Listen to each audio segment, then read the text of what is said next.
Yeah, but one. last year, but one. So you've never gone past this stage? No. Okay, you guys have played Ligi Dogo how many times? We played twice. Last year we were in the same league, but this year we are in different league. Same nationwide. How did it go last year? Last year we lost to them first match we lost, and the next match we drew. I'm ready to.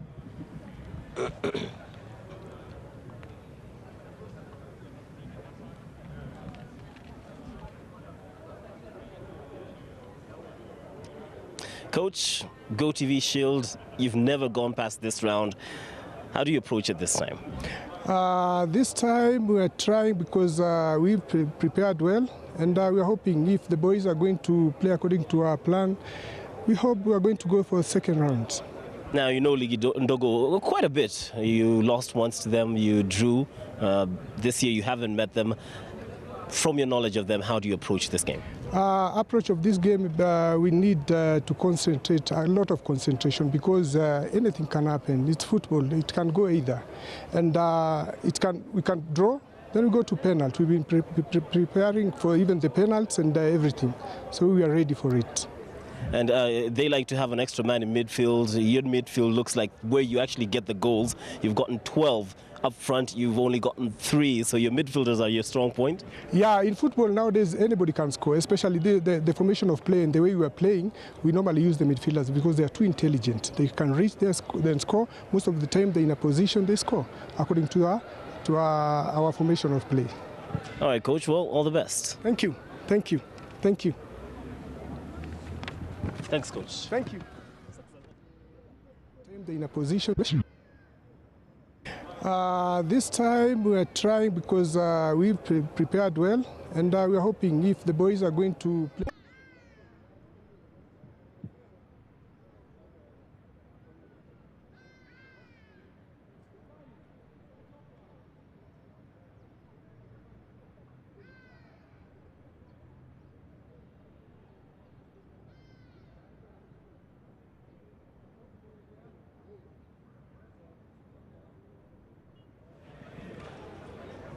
Yeah, he wants to talk to you. Philip. 1, 2, 3, check there. Hello? Oh, okay, cool. Crap, what was I going to ask him? Impact players. No, Crap, what was I going to ask you? You're removing the questions? Okay, I need to know what I asked.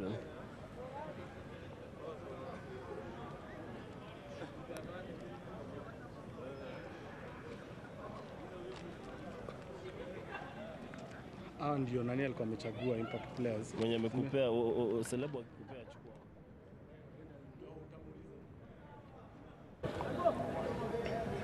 Coach, I don't want to pile on the pressure for you, but it's the first GoTV game, GoTV Shield game live, and it's your first live game ever.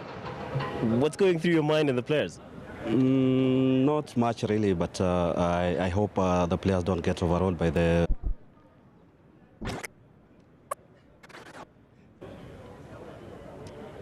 Coach, GoTV Shield, you've never gone past this round. How do you approach it this time?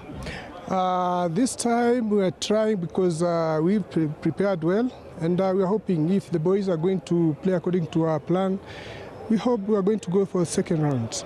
Now, you know.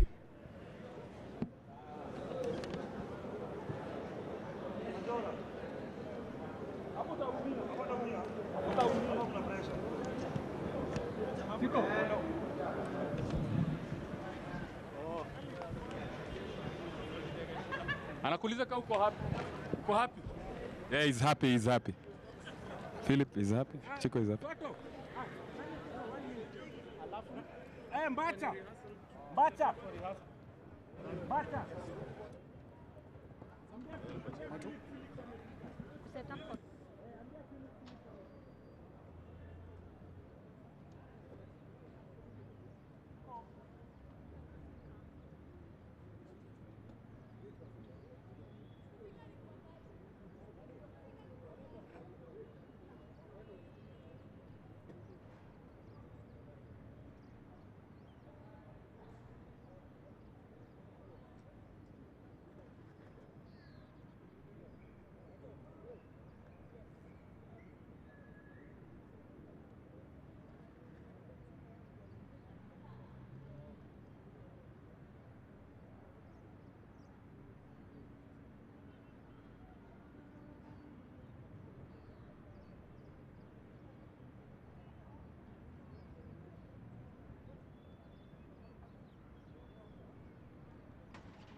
in love.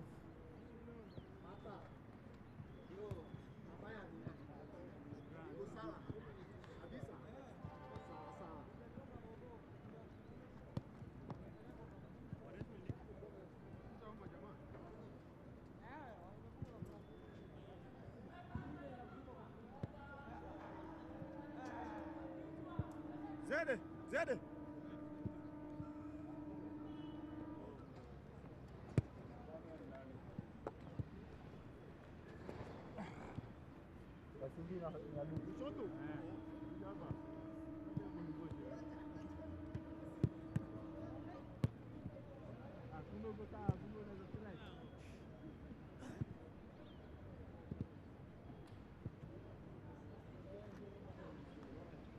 Billy Juma. Itina.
Zile zetu zenye nani? Mpampiwa sana.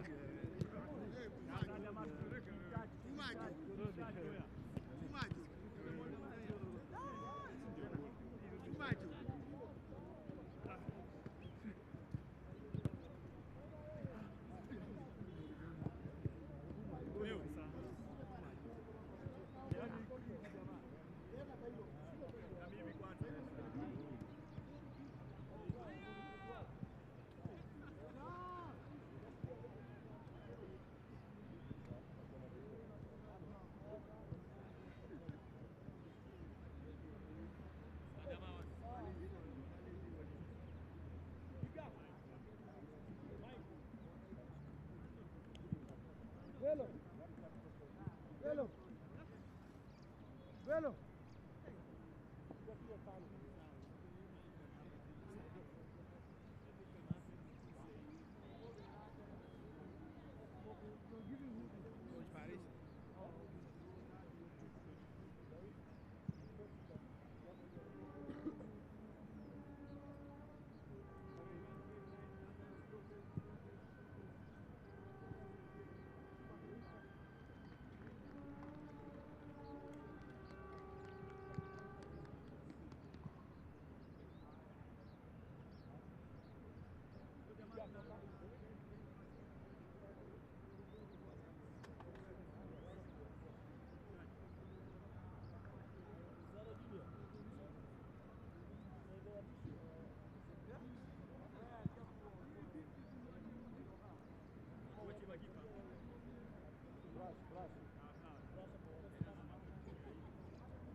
Well, good afternoon. Welcome to City Stadium for the GoTV Shield, presented by Supersport, live from the heart of Nairobi, in one of the oldest, if not the oldest, stadium in this country. It's football galore as we wait to see Moyas in action against Ligindogo. Now remember, these guys must win today.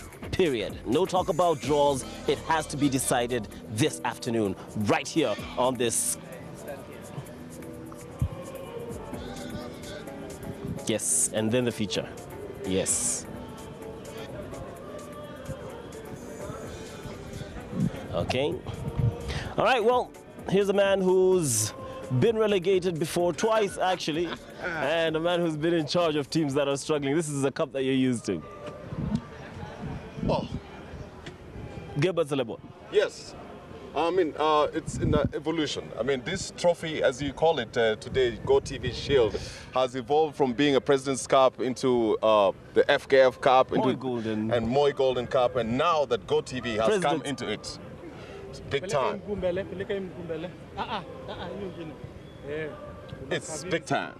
Spectacular. Very good. You know these players very well. You're very conversant with these teams because this is the league in which you belong. Well, one team that is sitting preciously at the top and the other that is sitting precariously at the bottom. A big match. Oh, big words for a not so learned man here, Gilbert Celebo, our analyst. Game time. Ibam.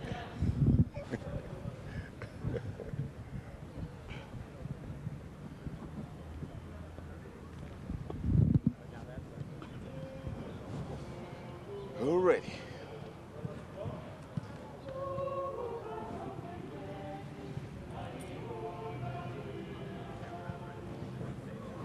Two of my players here.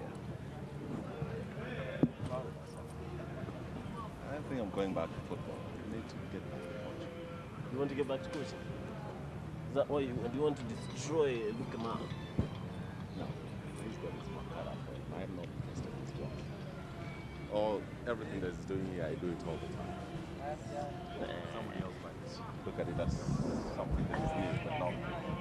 Well, it's,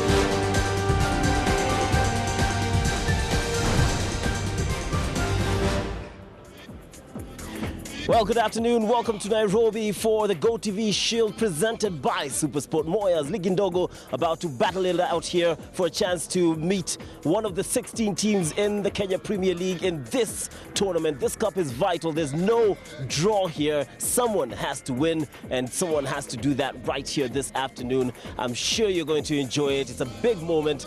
These two teams, we will get into them in just a second, but first off, first things first, GoTV. I've said that, GoTV Shield, presented by Supersport. Felix. Yes. First thing, why the FKF Cup, which is now GoTV? Why sponsor it?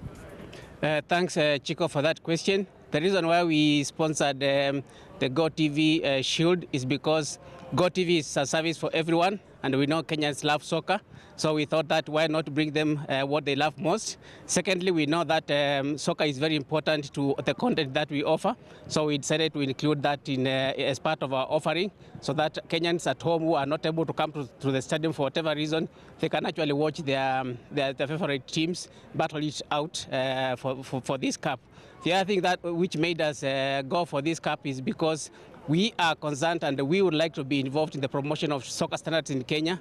We know most teams have been struggling, particularly on the international arena. So we want to build soccer, and particularly today I'm very happy that Ligidogo is participating, which means that we are actually beginning to grow soccer from the grassroots, and that is very important to us. We want to make sure that by the time our sponsorship, which is about 5 years, comes to an end, soccer is at a totally different level altogether. Indeed, at a totally different level. I love the people from the office. The boss is here, not used to being on TV. You're standing up very straight, sir. Let's relax. It's just me and you having a chat. You're on attention. Thank you. Very quickly here, GoTV.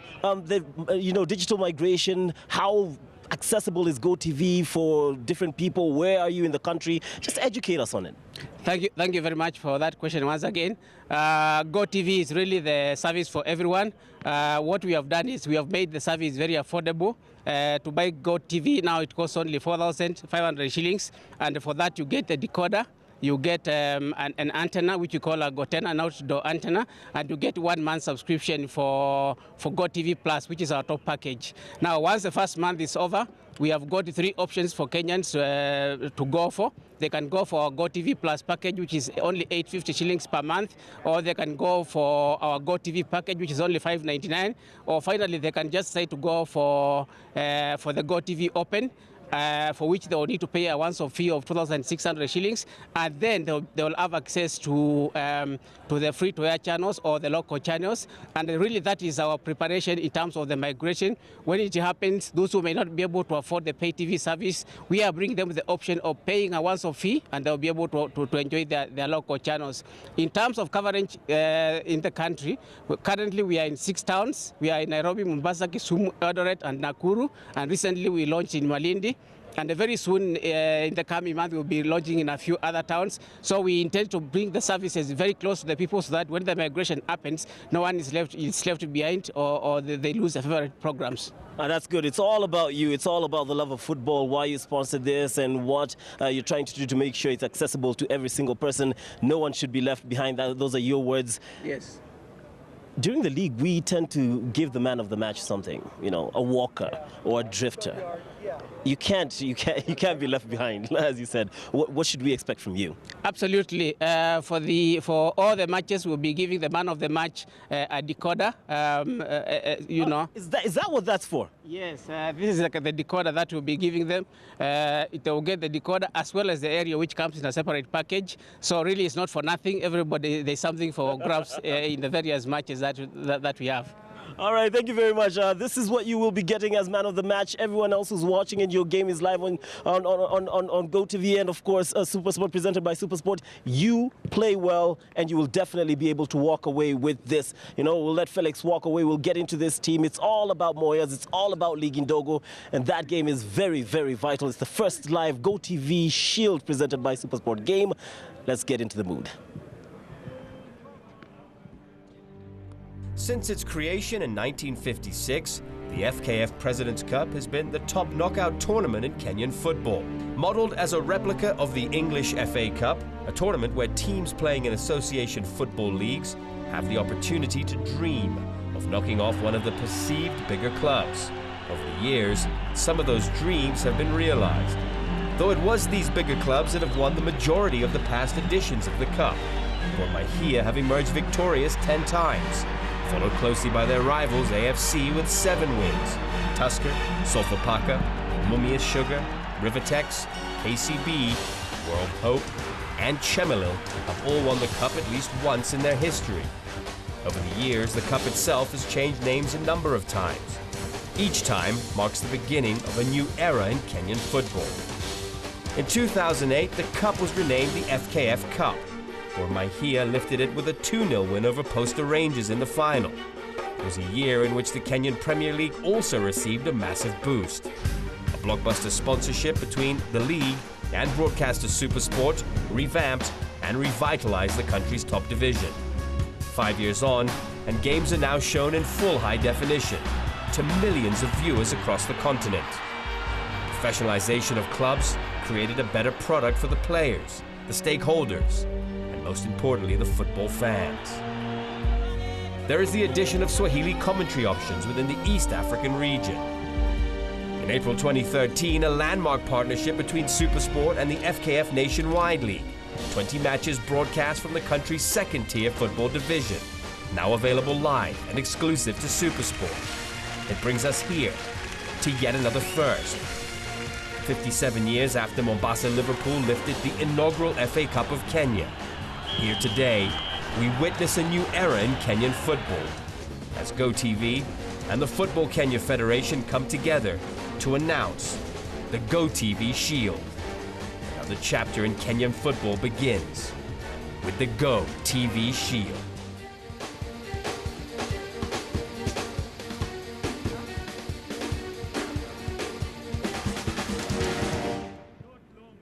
I like that. It is basically the FA Cup of Kenya, right? And these teams, which are in the lower division, are fighting out this time, this round, to ensure that they meet the big boys, the so-called big boys of the Kenya Premier League. And a man who's well conversant with this league, so to speak. You've navigated AFC Leopards from relegation back into the top tier. You know these teams pretty well. And if I'm not wrong, 2 of your players are actually going to play here today. Oh, well, definitely, Chico. League Ndogo, they are sitting, preciously at the top of the league. Moyas are sitting preciously at the top of the league. And compared to League Ndogo, who are struggling actually precariously at the bottom of the league. So 2 teams that are coming into this thing, they know that there's no other chance. They have to come out to the victory, and it's got to be a blast here.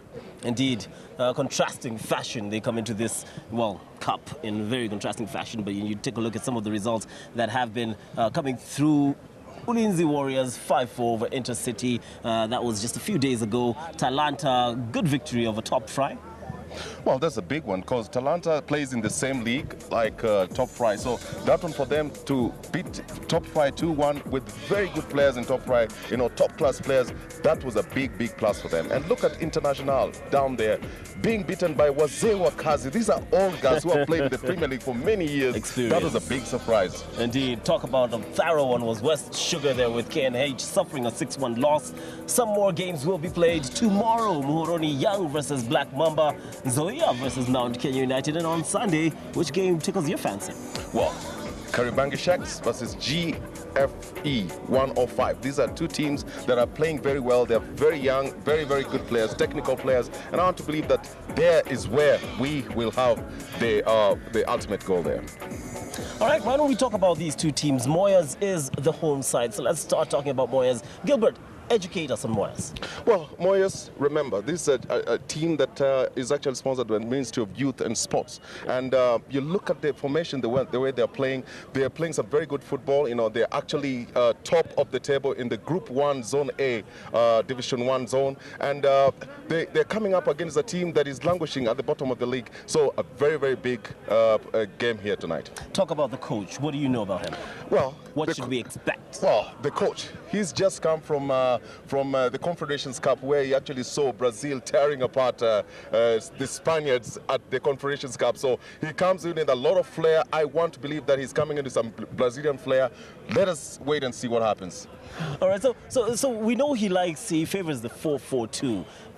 I know you have it all down there. What kind of players do you think are key to that formation? Well, one thing that is very important, one person that is very, very key in this particular formation is Sanusi Kola. Sanusi Kola, you know, with 6 points up to his credit up to this point, is one player that he will be looking at. And as I was speaking to him, he comes in playing a deep midfield. He's playing with 5 players in the midfield. So you expect what I was talking about, Brazilian flair. Okay, so that's deep in the midfield. Up front, questionable ability up front. They've not produced the goals. Actually, the goals coming from the midfield for both these two teams. But let's talk about Moyas. Well, they have Lipese. Lipese has 6 goals to his credit at this point. He's one gentleman who comes deep from the midfield. He's scored some very crucial goals. And one thing that is very, very important is his set pieces. He's just outstanding. And that's one player that you have to put tabs on. Now, would you be concerned about the front line? Well, if you're playing with a lot of midfielders, it means that any of those midfielders can easily translate those chances into goals. So you don't expect a striker to score in this one. You'll definitely expect people playing from the deep midfield to come in and score the goals. All right, well, that's Gilbert Talebo educating us on Moyas. They will be up against League Ndogo. The man in charge of Moyas is a man who prefers the 4-4-2, as you've heard us mention, and is a man who depends mainly on the midfield. Let's hear from him. This is a big moment, a big game. They've met League Ndogo before. Let's get, pick his brains on this one. Is Sanusi Kola. Sanusi Kola. This time we are trying because we've prepared well, and we are hoping if the boys are going to play according to our plan, we hope we are going to go for the second round. Now, you know League Ndogo quite a bit. You lost once to them, you drew. This year you haven't met them. From your knowledge of them, how do you approach this game? Approach of this game, we need to concentrate, a lot of concentration, because anything can happen. It's football, it can go either. And we can draw, then we go to penalty. We've been preparing for even the penalties and everything. So we are ready for it.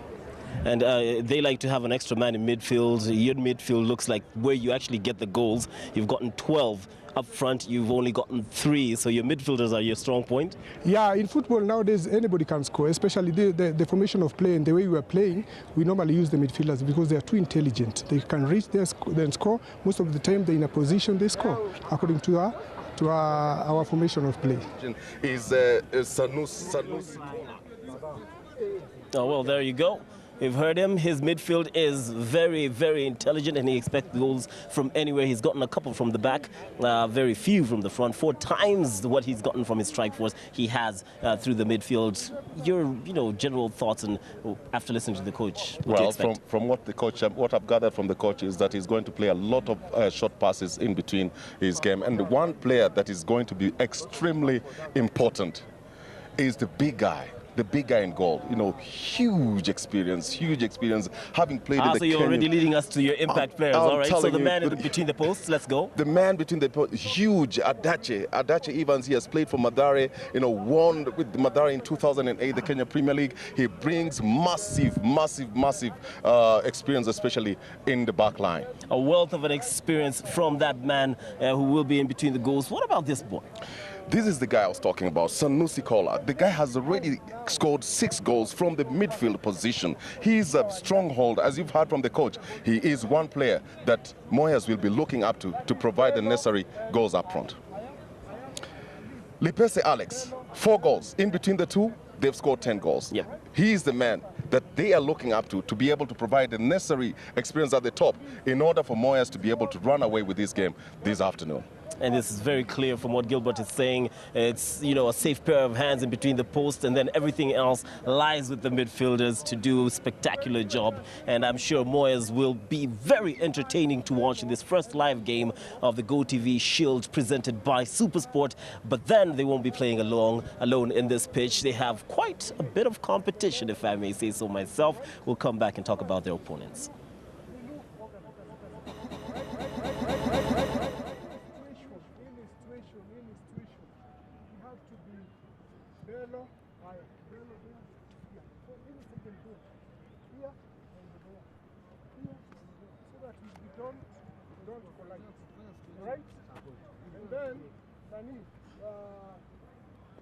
The defenders, please, Supanue,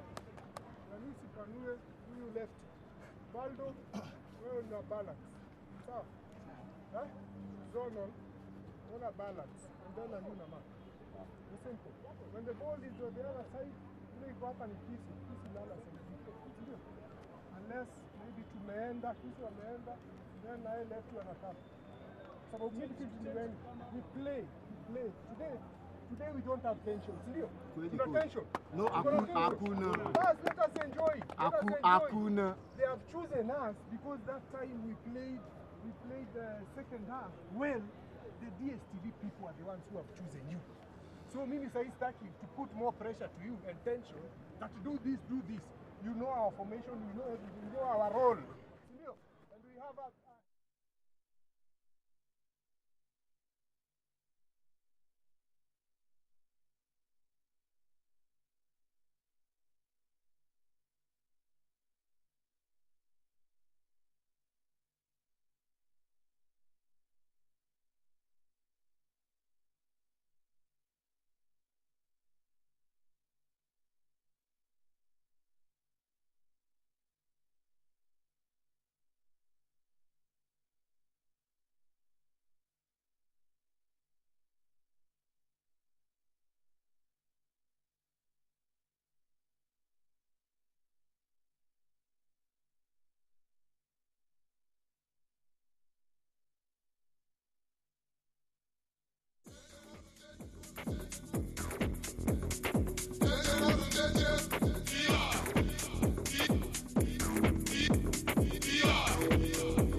Just 5 seconds too late. To the left side of your screen, Moyas were shouting. The war cries were out, and they are excited. They look very lively and expect so much from this game. But they are up against Ligindogo. Ligindogo, tell us about that team. Well, it's a team that has come from a big organization, Ligindogo organization, that is based purely in Manchester City. So you have seen a lot of their players going into that Man City side. You have players like a player like Guiteti, who is playing in the lower academy in Man City. They have big players in Azam, playing for Azam United. So it's a team that has very experienced players and a very experienced office to back up with. Indeed, but the coach, what do you know about him and his, style of play or what he fancies? Well, I think if you look at the way they've lined up their squad, it's a same team that knows Moyas very well. They play very good football. They play, passing game. And their main undoing has been that they have not been able to put the balls in the net. So they are struggling. But in game-wise, I think they do match up properly to Moyas. Let's talk about their struggles. I'm seeing this piece of paper of yours. Now, they've lost Omar, the man who scored most goals for them. He's gone across to Kibera Celtics. Now they have only one man up front. Most of their goals, all from midfield. Up front, they're absolutely blunt. Well, that could be their main undoing in this particular game. They are two teams that know each other very, very well. And I think tactics will count out more. If you don't have your main striker, then you need to utilize the midfielders that you have to try and break this game for them. So I want to believe that he's going to have a lot of movement from the midfield towards the final third. You said they step up to the plate, but it's the first time they've not played in this tournament. Whatever the name, Moy Golden, FKF Cup, they've never played in it. Right now it's the GoTV Shield. Cameras are here. They've never played a live match. The nerves will be creeping in or not? Well, I can tell you, they're doing very poorly in the league. But this is a knockout tournament. You get beat, you just move away from this. And you have 1.5 million shillings and 500,000 shillings waiting for you to be able to get this to the finals of this. This will definitely be a morale booster for this team as they come into this game. Talk about piling on the pressure. He's telling me money. We know it's live. They've never been in this tournament. They're up against a team that is better off in the league than they are. I'm thinking, we'd like to hear from the coach right now whether or not the pressure is piling up. Not much really, but I hope the players don't get overawed by the stage of or the sight of the cameras, but hopefully they will cope with it. But for myself, I'm okay with it. It's also your first time to play in the GoTV Shield, formerly the FKF Cup. What are your expectations? Not much, but we expect, we hope to give it our best shot and hopefully get to the money bracket, hopefully. And then if all goes well, why not win the cup? Let's talk about your team, though. You're usually the type of coach who likes to pack his midfield and leave one up front. No Clifford Ouma, who scored 3, now with Kibera Celtics. How do you approach this one, and who do you prefer up front? My team is a collective of all the players. It's not a collective of individuals. So I think I'm okay with the squad that I'm having, and I'm looking forward to a very positive performance from the boys that will be in charge. I really don't get that. Every coach will tell you it's a unit. You know, no one stands out, but even you have some players who stood out. Let's tell me. I think he looks a little bit worried, but he has a big player. He's a huge player in that central defense. Played for AFC Leopards, went to top fry, come back. Arthur Weyula has been the mainstay in their defense. I think his massive experience in the Kenya Premier League will really boost League Dog as it moves into this game. How vital is he in this setup, 4-5-1? Well, he's the cog. He's the cog. He's the pillar at the back. He knows exactly how to attend to this game. He has played at the highest level. I think that man, Arthur Weyula, Not to will mention be the man he's in played charge. under you. Who's next? Well, another player who has played under me at FC Leopards, Samuel Machio. He's also a very, very, very experienced player. And I can tell you, this is a player, if you don't watch him, he comes deep from the midfield. He has top shots. He has top kicks. You want to believe that this is the man that's going to change, a game changer, be a game changer in this game. And I'm sure you trained him, huh? Oh, well. And Mike Machiek, he has 3 goals to his credit at this point. Very massive. He's huge. He has got a lot of pace, a very good speed, and he's one of a player that can really, really bring havoc to any team, any defensive team, anytime. All right, so those are the 3 players he's looking at for League Ndogo. Keep your eyes on him. We'll question him at halftime, see how those guys perform. But your final thoughts, Moyas, League Ndogo, what should we expect from this game? Well, Open?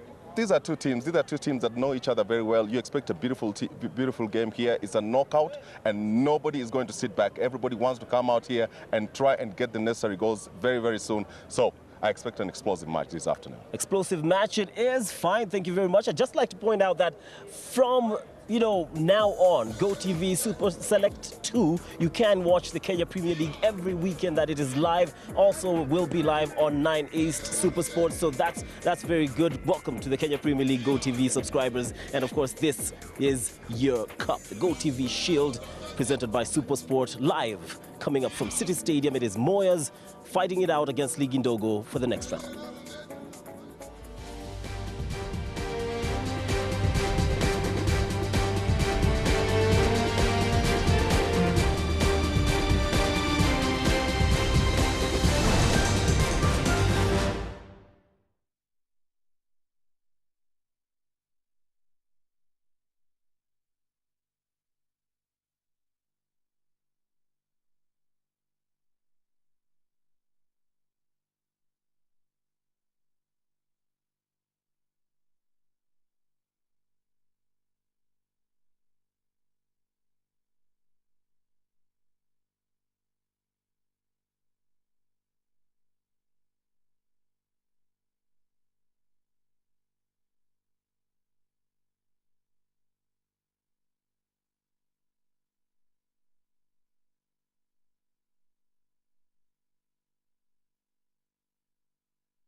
good afternoon to you. Well, 50 years of cup competition in Kenya is getting continental recognition now and has never looked more colorful now that what was before the Moi Golden Cup and also the President's Cup and most recently the FKF Cup is now renamed the Go TV Shield, presented by SuperSport, and it will be coming to you live.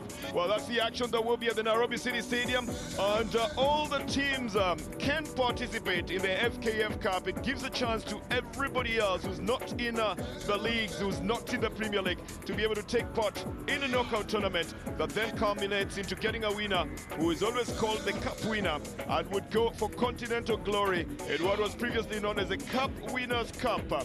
And indeed, the biggest club glory in the East African nation of Kenya has come through the Cup Winners' Cup.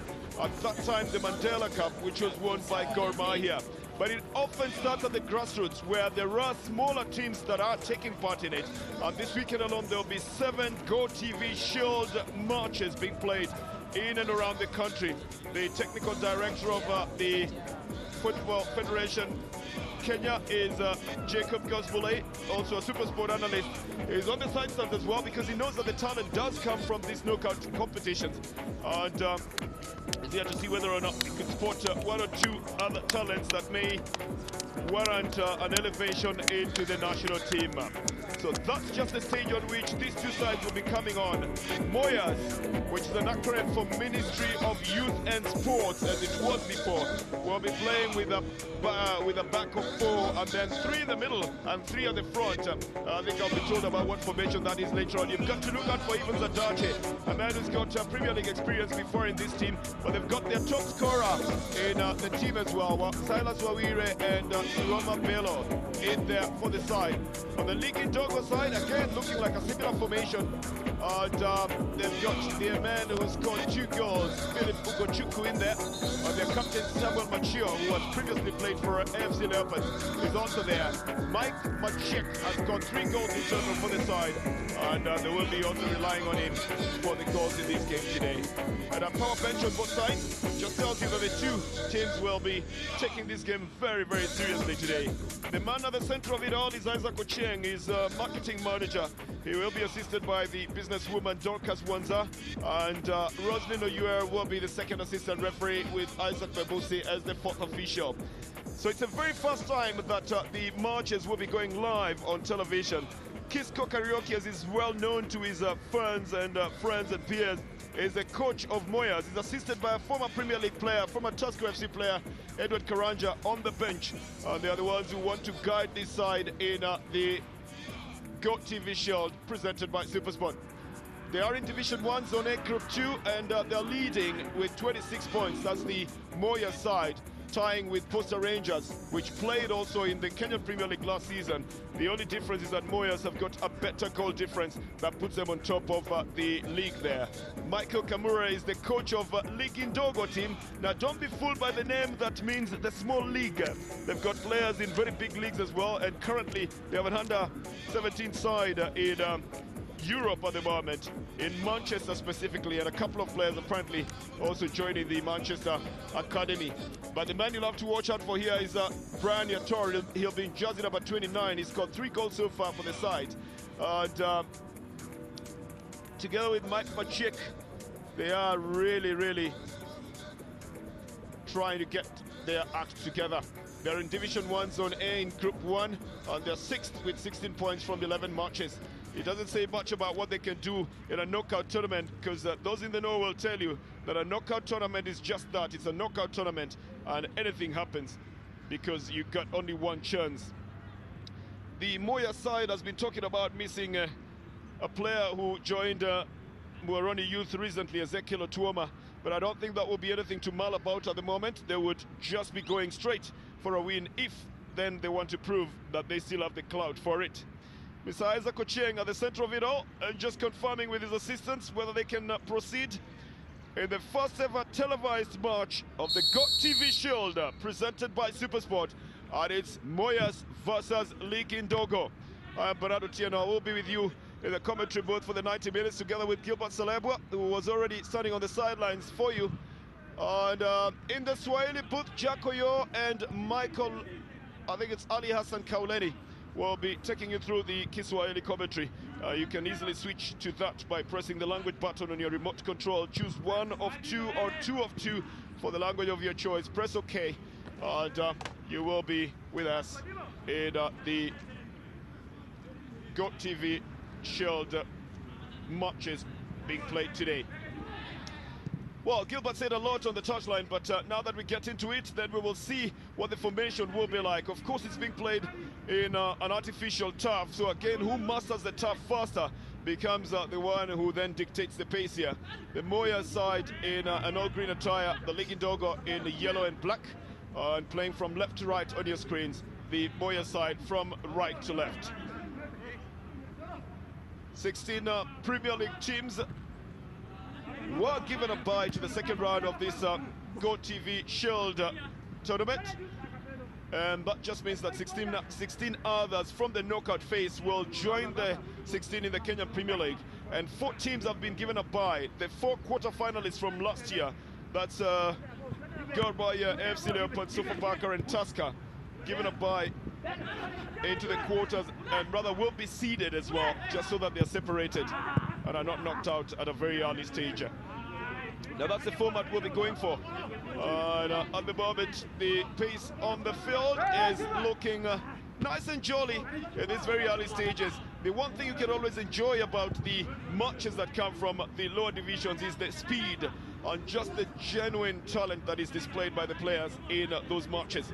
But here we'll have to see whether or not it will be the Moyas FC side or the Ligindogo side that will be dictating the pace early, and the expectation of the results. They do know each other, of course, from playing in the lower division, and I think that makes it more exciting, doesn't it, Gilbert? It is exciting, but again, you're looking at 2 teams, one that is sitting precariously at the bottom, and the other one that is enjoying a game of its lifetime at the top of the game. So this is a tournament that you come in, if you're beaten, you're out. So it's going to be an explosive match here, if you ask me, Bernard.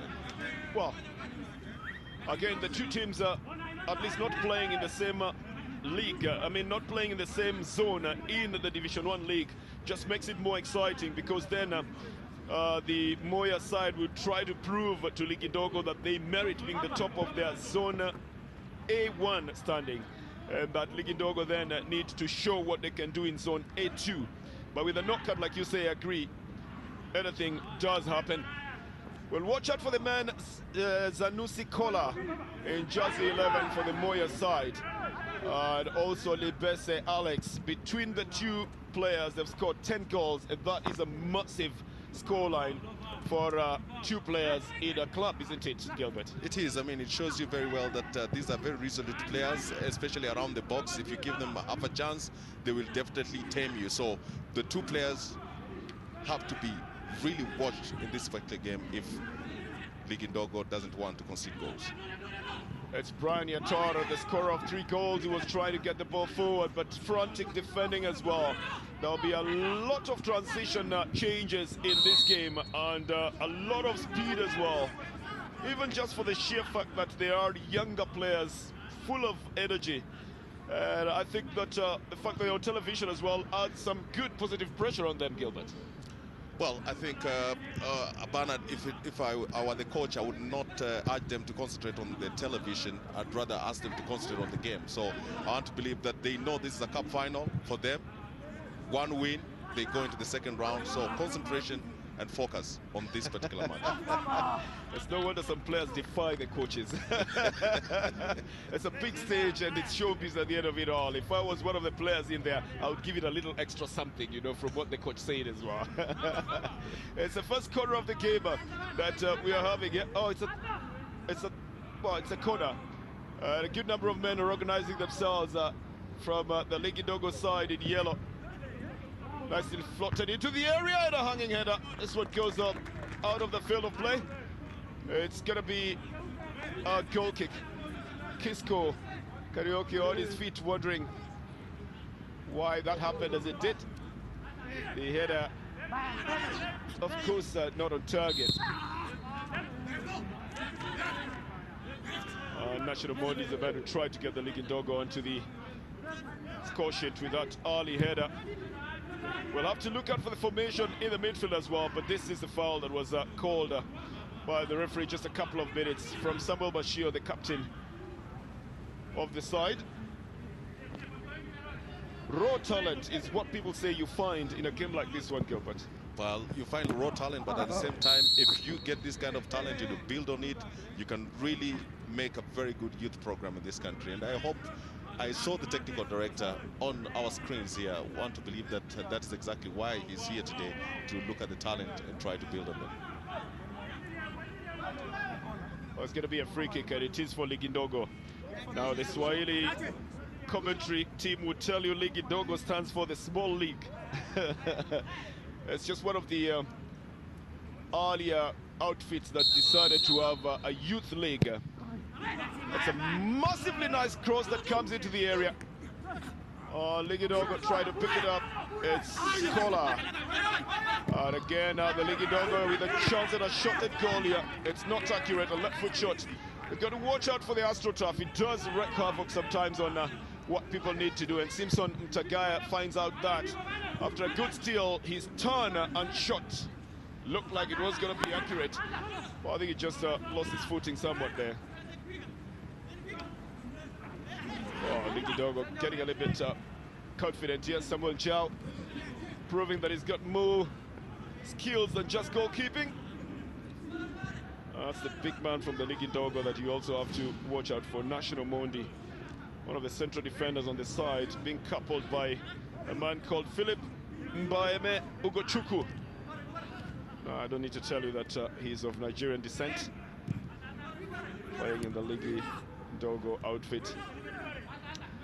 I expected a little bit of action in the midfield, Gilbert, and expected that whoever also battles to win that midfield might just control the game in the early stages.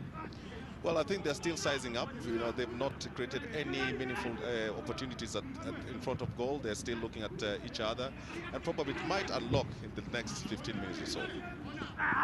Well, sometimes I wonder if coaches know it's going to unlock in the next 15 minutes. Why we have to play the other minutes? Why not just go straight to the 15 minutes, Gilbert?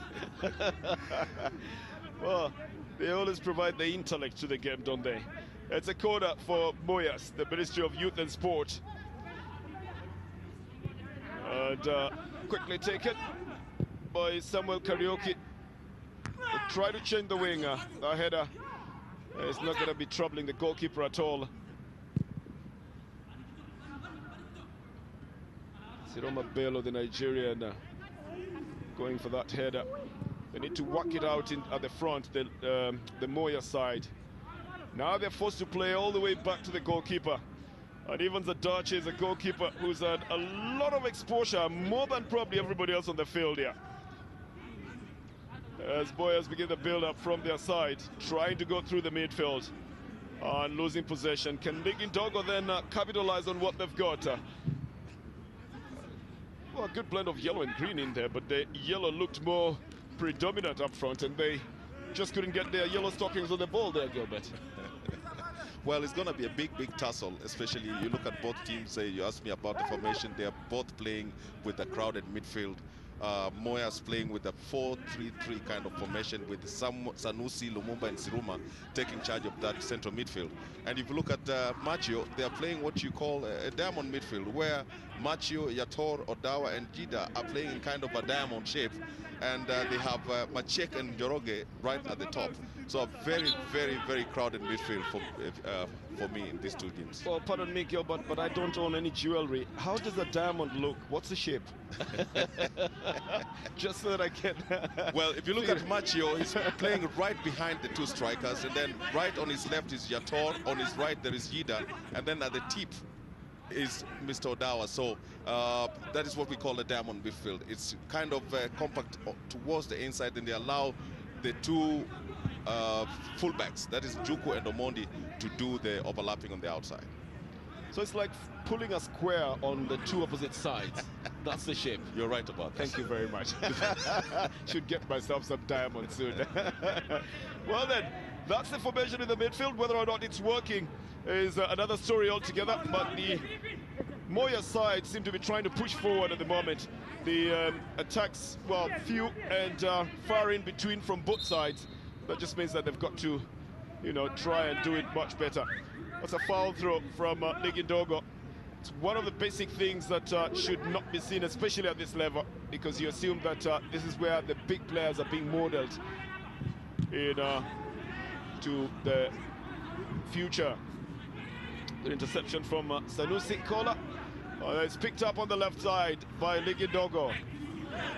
Oh, they seem to mix themselves up a bit, but Mike Maciek ultimately appealing for and getting a handball and a foul for his side. It's going to be taken from the left side by Ligindogo.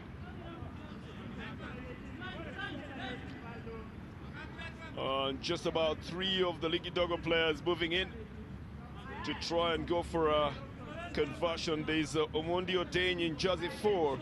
One of the taller of the players, as the Moyas side now organize their wall. Samuel Machio and his fellow midfielder organizing how to get the better of this one. Well, just a spirited effort to get the ball out of the area, because off the field of play for a throw-in, it's going to be for Ligindogo.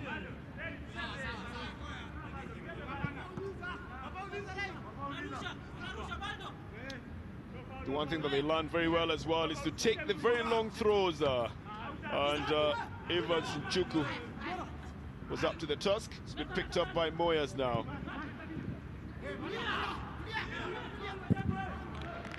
Well, getting it back from Samuel Machio, rather, getting it back from Cassidy Lumumba.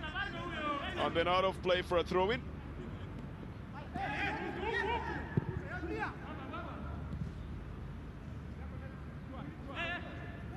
And that one has been taken by Njuku. Again, trying to intercept the midfield play. It's back in the midfield for Moyas. Now finding some space on the outside right. And Alex Libese going for it. Going past his marker as well with a good cross as well. Oh, this was going to be a lovely volley had Cassidy Lumumba made contact with that. But good defending as well coming in from Ligindogo, Gilbert. Well, you know, Ligindogo has got very, very tall players in that central defense. So Mondi, number 27, and the most experienced player were Eula. So if Moyas have to score, then they have to at least put the balls on the ground, because they're a little bit faster and they're a little bit short, especially moving forward. Well, good cross that came in here. And the person that you see in the picture is Cassidy Lumumba organizing himself for, you know, a volley. Well, Cassidy Lumumba, of course, with 4 goals to his credit at this point, I think this is one player that they really want to have to put tabs on, because had it not been for that central defender there to clear that ball, we would be talking of some other businesses at this point. Well, I don't mind talking about business, but later, but we probably would have been talking about the defense business as well in football. Thank you very much, Gilbert. Well, it starts again almost in the midfield for the Moyas side. And they're trying to use the wings now, but this would have been too long for Alex Libese to go for. It is picked up by the defenders on the Ligindogo side, starting the build-up.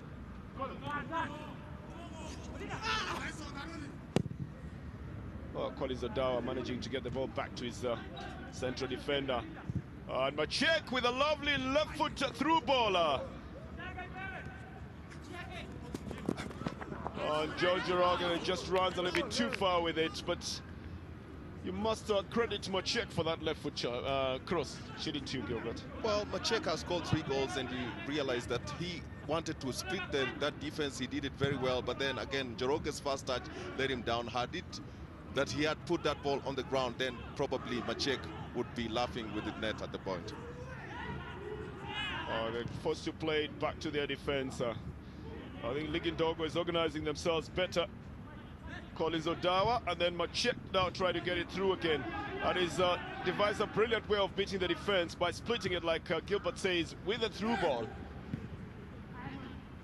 We'll see how best that can work for the Ligindogo side. For Moyas, they need to turn the possession they have into some progressive play. Otherwise, they're losing it a lot in the midfield.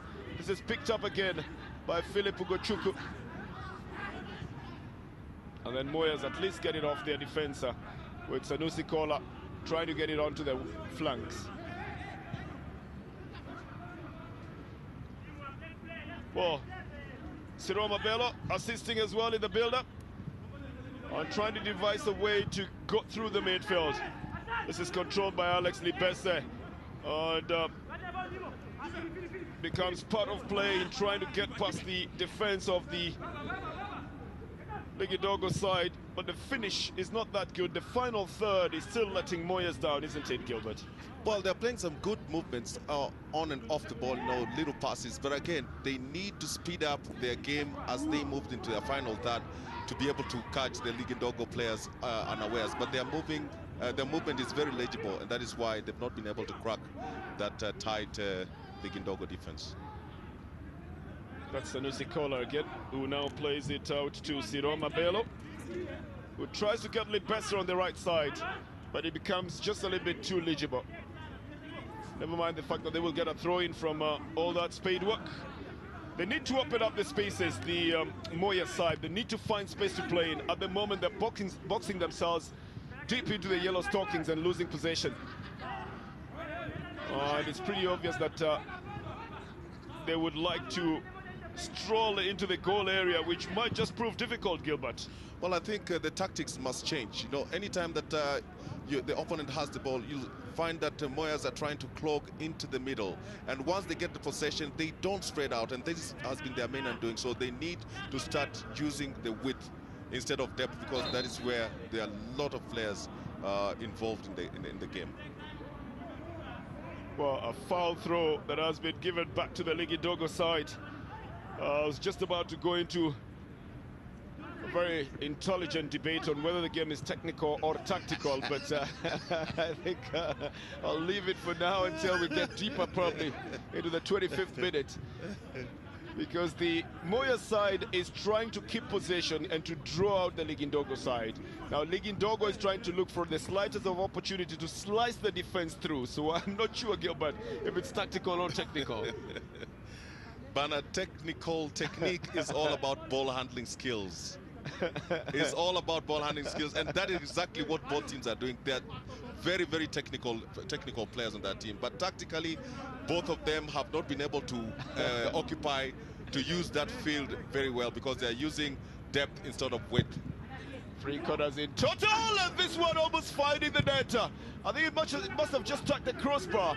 And a good number of tall Ligidogo players were challenging for it. Can Moyas now go on the counter-attack? They try to get Alex on the right flank. The defense quickly lobs this one back to the goalkeeper. And Samuel Machio then playing it very safe at that moment.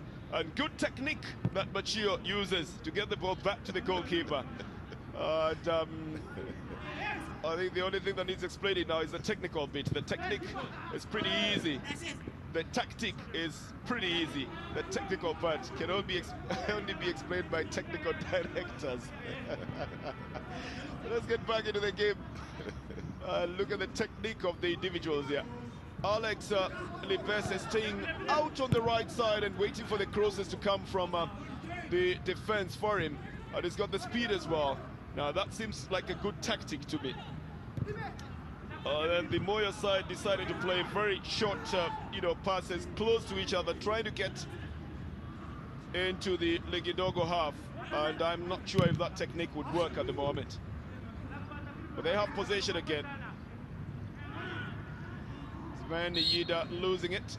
A foul will be given to the Moyas side. Sanusi tackled from behind.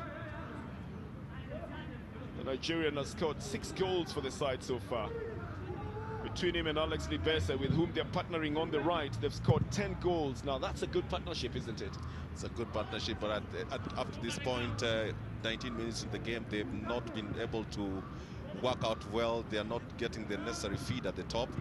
I think they need to jig their midfield a little bit to be able to give them the necessary kind of passes to make an impact in this game.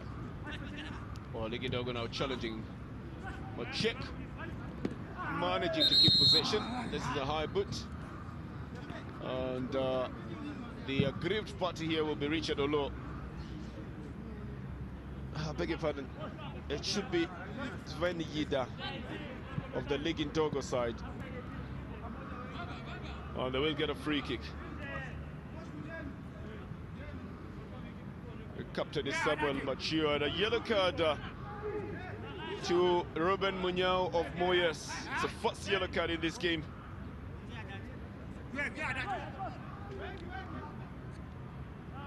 And a chance to the Ligidogo side to probably get closer to the goal area. Samuel Machio will take it himself.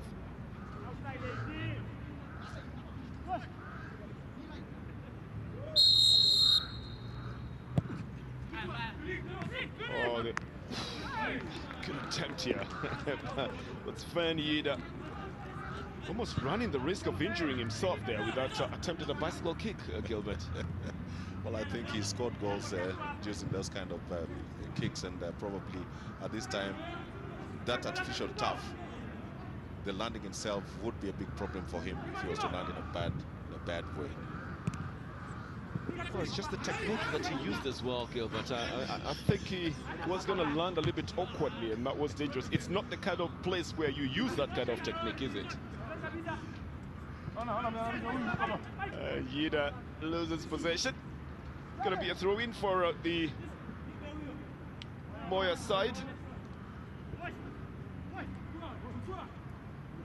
Well, just staying away from the line to avoid the offside trap, the Moya side, and by doing exactly that, then they get caught up in exactly what they were trying to avoid. Sadusi Kola is the one who was in the trap there.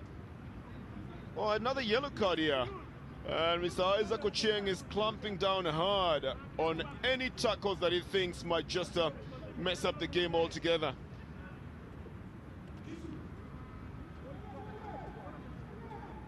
The guilty man, of course, trying to appease the referee. No, that red card that was coming from Isaac's pocket wasn't meant to be.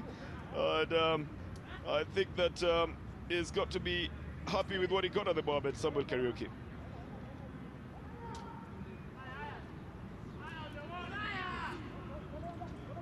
Well, that's him with the push and the tackle from behind as well, and ultimately even handling the ball. That just means that there was probably 3 infringements that the referee spotted on Samuel Kariuki. So he should have given 3 yellow cards. Well, that would be very strange in a game of football, successively. But you know that 2 of them would translate, of course, into a red card. And he's just lucky that he was penalized for just 1, and that all those actions were on one move. Mr. Michael Kabure, the coach of the Ligidogo side. Well, giving instructions on exactly how to position yourselves in facing the ball. I think that's what he meant, Gilbert. Simama hivi, as a Swahili, just to translate, stand like this. I don't know how the defender was standing. But he must have gotten the instructions right. Well, you're the coaches. You say very straight things as well. So what would that mean in a game of football? Like, position yourself correctly? I think he meant face the ball, you know, all the time. This is Moyas now trying to drive it forward. And doesn't just change at all. The wing, which was the intention. And then they pick it up again on the right. Well, if he wasn't losing his footing, then Alex Libese was in a very good position to try and challenge for a shot at goal. Again, the attempt is on the wings. A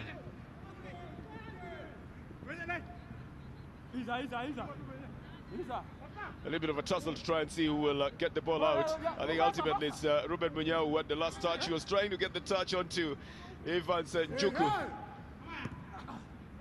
It's again Moyas with a chance at a shot. This one is flapped by Cassidy Lumumba. The coach says that's all right. We play positive here. Okay. Kisko says it's in a language you'll understand easier. Play positive here, Gilbert. What would that mean? Well, I think he's trying to urge his players to try and you know, put the ball more into that final third and play more positive. Because that kind of a shot, that was not a positive shot.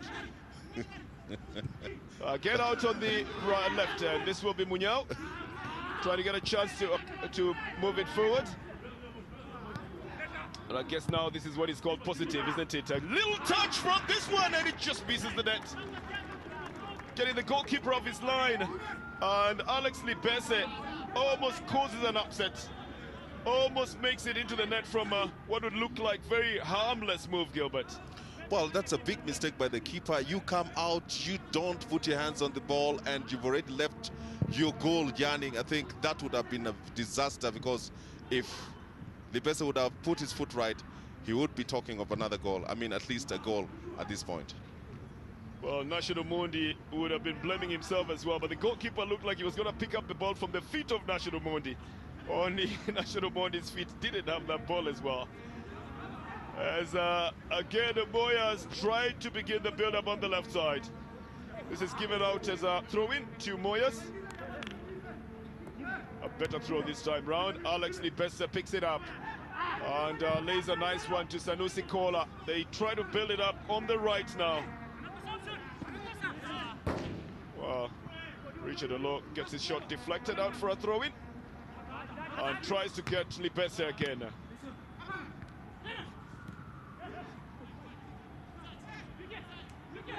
Well, Machek then latches onto it. Better idea to get it onto space, and at least one of the most brilliant moves that you're seeing on the field is coming from that man in jersey 3 for the League Indogo side. Consistently knowing just where to put the ball for his teammates, and Mike Machek, in as much as he's not so much on the ball, seems like it could be the playmaker in this one, Gilbert. He is actually the top striker at that point, but you look at him, he's dropping back very deep into the midfield, collecting balls and initiating the moves. And he has been very, very instrumental, especially in all the passes, all the shots that have come from the Kindogo side. Well, the attempt by Yeda is blocked. Munyao latches onto it for the Moya side, and rather obviously plays it onto the flank. Occasionally you take out a little bit of the pressure by just doing it in a different way. I think Moyas is just trying to draw out the midfielders on the League Indogo side, playing with their defense now. And all the way to Siroma Bello, out on the right, finding Samuel Karaoke on the wings. And Karaoke fouled, it's gonna get a free kick for the Moya side.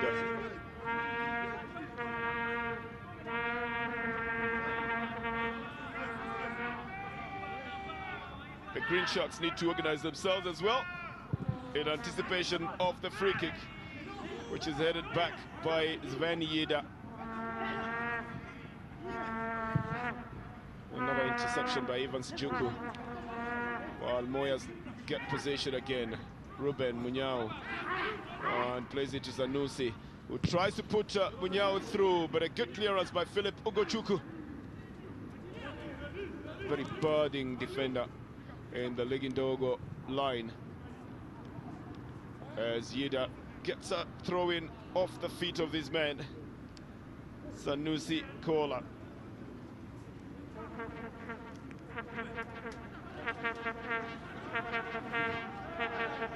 So Moyas again getting onto possession. Well, it's looking already like there's a little bit of tired legs in this field, Gilbert. Well, it looks like, I mean, they've actually slowed down the game, and just when we thought that they're slowing down the game, and they speed it up. So I think that could be a tactic. It could be a tactic that Moyas wants to use, you know, pretend as if you're not very, very much interested in moving forward, and then you just hit these guys on a break. And I think it almost worked for them in that particular move. Is that a tactical or a technical move? That is a tactical move. Sounds very technical to me as well. Thank you very much.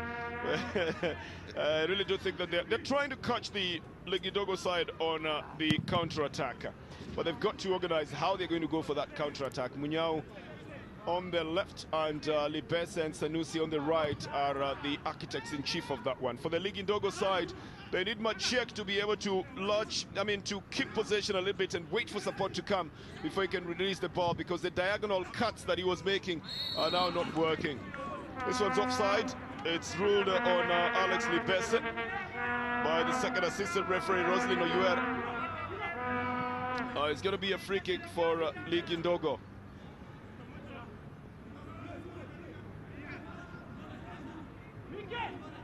We're looking at a man who has scored 4 goals so far.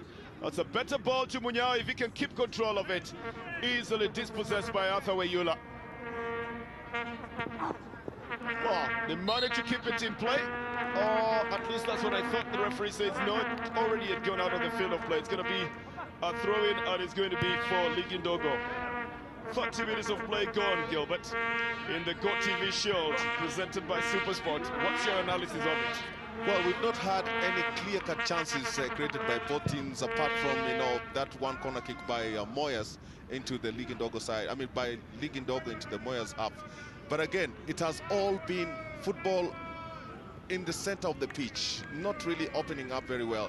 And let's wait and see. The shot going directly to the goalkeeper.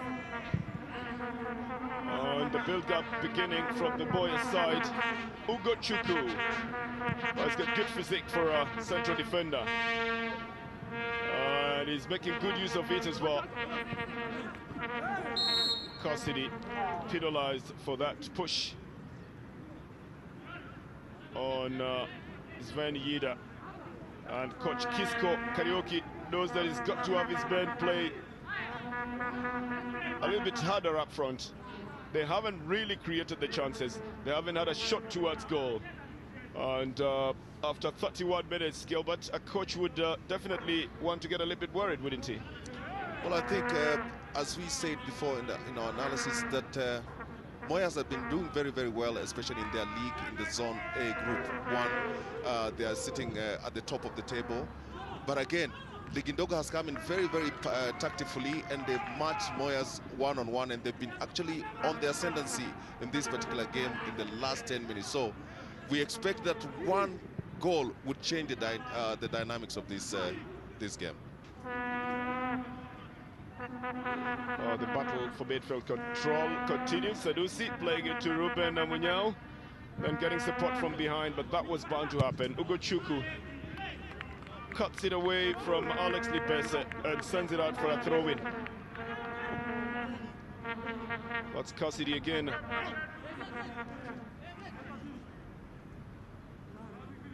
Well, encountering very tough marking from Ugo Chukwu and losing the possession as well to Ligindogo. It's Njuku who will take it. Oh, Njuku tries to get it to Machik, but doesn't manage to. The cross gets into the 8 box. Cleared by National Mondi. But then Moyas try to come back. It's an easy take by the goalkeeper, Samuel Njau. 33 minutes of play gone. The very, very first televised match of the Go TV Shield presented by SuperSport. And the Cup tournament in Kenya. The shot, a very weak one by Alex Libese. Doesn't trouble the goalkeeper at all. And of course, these teams would want to get a chance to represent Kenya in the Cup competition continentally, because the team that wins it outrightly then plays in the Cup Winners' Cup. Now, don't let that sound like a tongue twister to you. It's just that the Cup winners in every respective country then will play in the tournament that is reserved for those who win the Cup in their countries.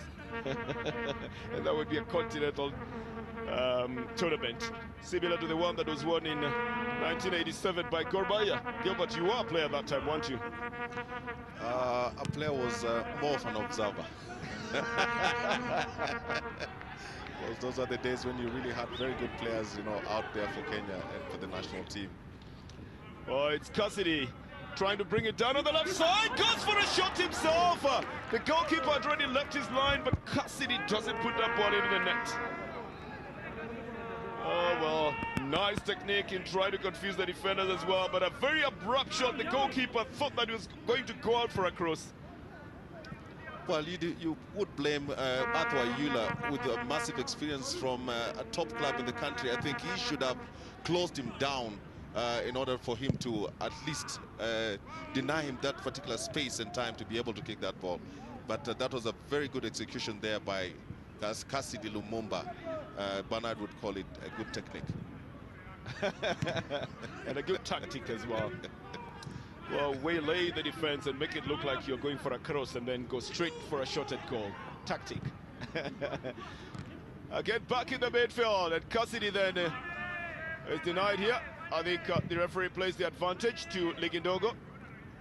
Oh, Machiek has latched onto it, and again releases the ball early enough to his teammate with the goalkeeper, who's already off the line. And for the first time, I think the coach of Ligindogo will be warranted to get annoyed. John Joroge had a chance to lob that ball over the goalkeeper way before now, because the goalkeeper was off the line totally. And you've got to thank Mike Machier again for releasing John Joroge on the right flank. Well, those are two players. I mean, the combination between Machiek and Joroge has really put Ligindogo under pressure. Moyas under pressure this particular one. And look at what happens. Moyas having one corner against Ligindogo 3. They are under pressure at this point. Well, the right-footed swinger by Machio. Nice touch by the goalkeeper, Ivan Zadachi. That's all it takes to send the ball further off from his area.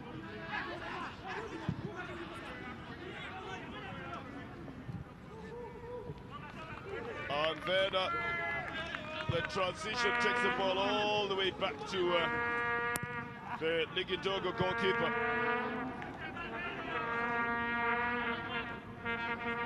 And they will begin the build-up again. So it's going to be a throw-in. Just about 10 minutes, 9 minutes if you'd like, of play remaining in regular time.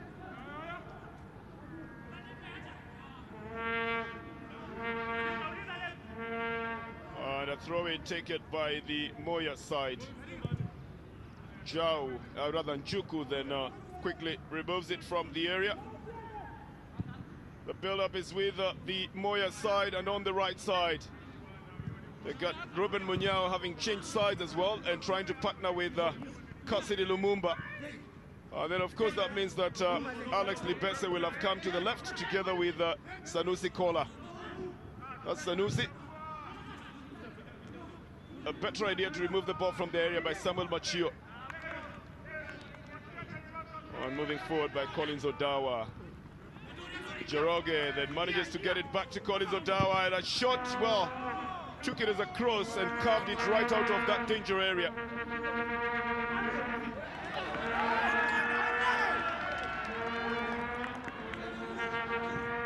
Well, it looked like Sven Ida was going to do a very good move there, but he lost possession and didn't get any benefit from the referee. Well, he's got a chance to make up now. Ligindogo dictating the pace in the midfield. Joroge. And losing possession after working so hard to try and keep it. Ligindogo still pick it up again as possession. Juku tries to cross it into the area. And Machio probably does a better job. The flag stayed down. But that is not a good connection onto that ball. It goes off the field of play. It's going to be a goal kick. And it is going to be for the Moya side. Gilbert, Ligindogo now at least creating the chances. Well, they've been the better side. They've been the better side, Bernard. I mean, for the last few minutes, they're dominating in the midfield. They're splitting that central defense wide. You've seen Machiek giving in some good passes right through the middle, and only Joroge has not been able to utilize those opportunities. For Moyas, I think they've been very, very slow in their build-up. Even in their transition play, they've been very slow, they've been very legible, and they have to do something about it in the second half if they have to get any point from this game. Better dribbling being displayed by the forwards on the Ligindogo side. There's absolutely no doubt that Mike Machiek was not going to get onto that one. But here's another chance to change the wings and get it at least to where there's more space. There's a lot of concentration on the left side where players has also been concentrated for the last few minutes. On the throw-in, headed by Evans Juku. Then it's Silas Wawire who tries to play it with his goalkeeper as well. But a good ball down on the right. Njuku challenging for it and executing the cross directly into the hands of Adachi. And Njuku almost running out of space on that right side. Can Moyas go for the first break now? Libese has a touch on it, but then it's picked up again in the midfield. Sanusi for Moyas, but Machiek steals it. And it's got Juki running on the right, or he's already in the offside. I think he had been spotted much earlier on. By the time the transition was changing. But this man is a good playmaker for the Ligindogo side, isn't he, Gilbert? Well, Machek with 3 goals, I think he's been very instrumental. He's supposed to be playing in the top in the top position there as a lone striker, but he's dropped back into the middle, collected balls. He's very collected, especially when he's executing those final passes.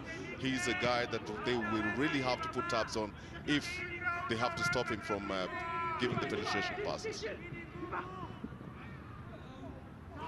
For the goalkeeper on the Ligindogo side, shielded of course by his last man, Ugo Chukwu.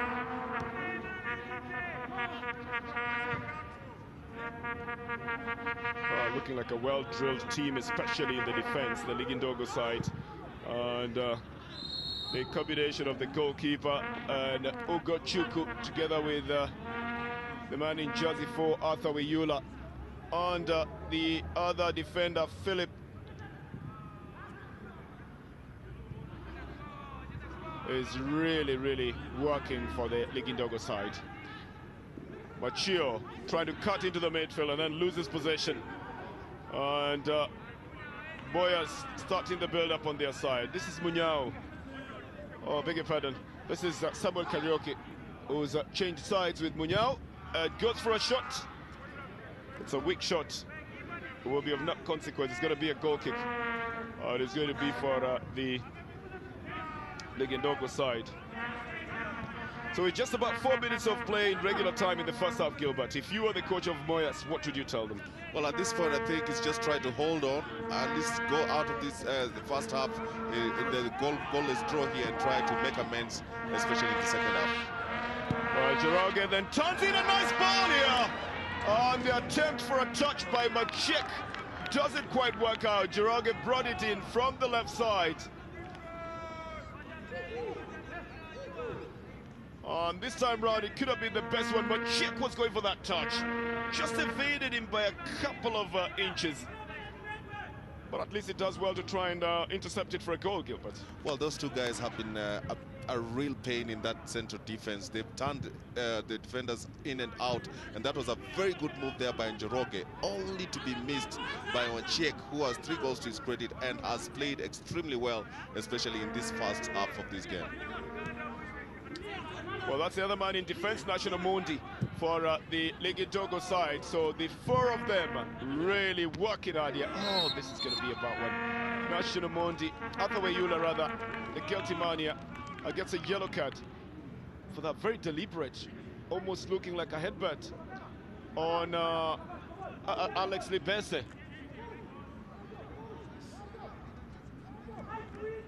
It's going to be a free kick. And at this point, I'll also take a chance at my own free kick. I will release Gilbert to go to the touchline for the halftime analysis.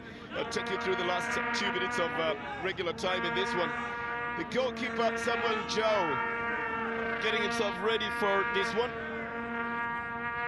And the defense, of course, organizing their wall. This is just as close as the Moya side would get to the goal area. Munyao looks like is organizing himself to take it.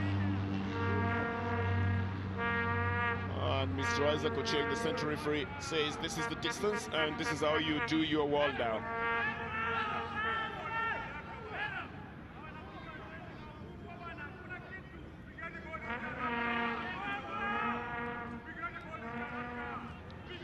So waiting for the free kick. I think too bad looking like they would be taking it. Munyao on a left foot curve and probably also a direct shot coming from one of his strikers. And that's exactly the way it goes. With a hard shot coming in from Siroma Bello. But not accurate, goes off the field of play. Kisko Karaoke giving instructions to his players. I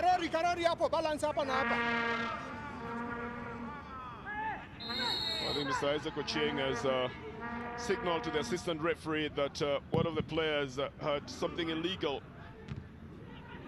and that needed to be attended to. And it's the Ligindogo player, Arthur Weyula, who's on the touchline for some attention that the referee called for. And Moyas now running it on the right side. Munyao trying to get past two markers and he succeeds in it. Libese, and now, oh, they left it for too long. Cassidy Lumumba was also leaving it. They tried to get it to the person who was best placed for a shot. But Samuel Karaoke, oh, just takes the breath out of everybody else who had worked so hard to get the ball to that area. Libese leaves it, Cassidy leaves it, Karaoke then just throws it overboard.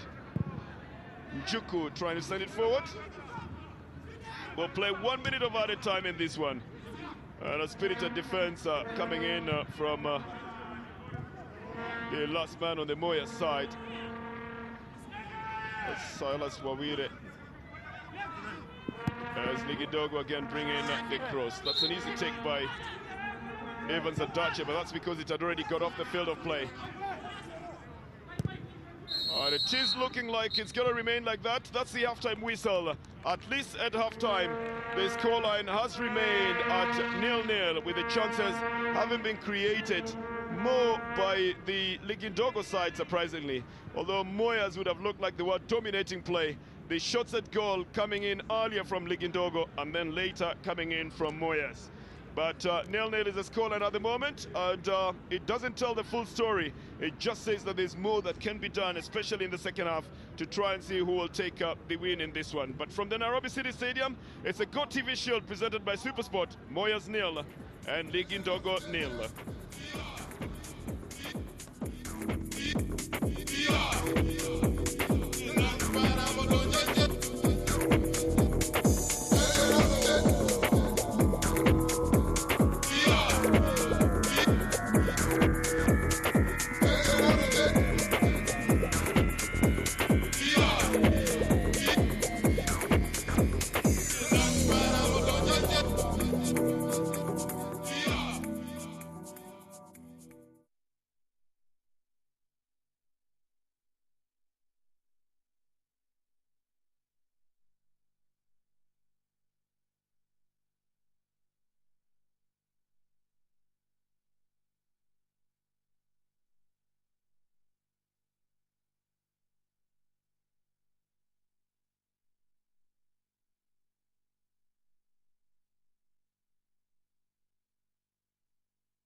Why this game is still goalless is beyond me myself.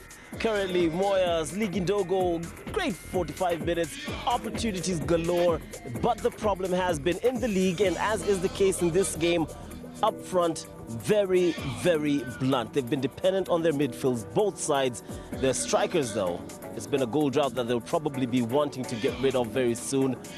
Very disappointing first half in my books, goal-wise. Entertainment galore, but what are your thoughts? Well, I want to believe that Moyas came into this game, I think, overconfident, because if you look at the way they're playing, they're kind of relaxed in this game. You know, they're moving the ball slowly, you know, touching the ball, but very slowly. But if you look at Ligindogo, they came into this game, to me, they were the underdogs. But they actually stepped up to the plate. They are playing very well. They have two guys up there, Njoroge and Machiek. The combination with these two guys is just absolutely fantastic. And it's just a matter of time, I think you will be able to see a goal from the Moyas lineup.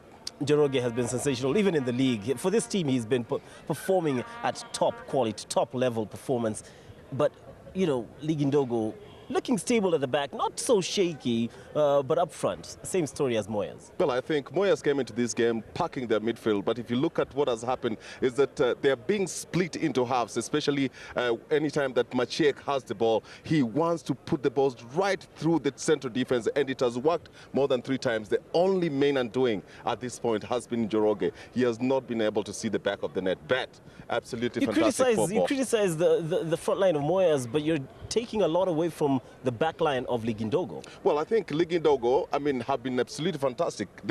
Moyas has not even taken one single shot into that Ligindogo defense. So I want to believe that coming up, we should be able to see some difference, especially if the coach comes in with the different tactics. Indeed. In case you missed, though, here we go. GoTV Shield, presented by SuperSport, live from City Stadium. Highlights of the first half here, and we can see from the beginning, from the onset, Ligindogo looked quite the team to watch out for. Slowly faded away as Moyes slowly came into it. Well, that is Machiek. I think this guy is a true canner. He's a very, very little fellow. Look at him. He turns around with his left foot, takes the first shot, and it goes above the bar, but he puts his stations right. Well, a beautiful, beautiful, beautiful cross there. But again, look at the resolveness of that defense. They've been very, very solid at the back. That is Athawi Yula, you know, very experienced. He knows very well that he needs to put this forward line at bay, and he has done exactly that.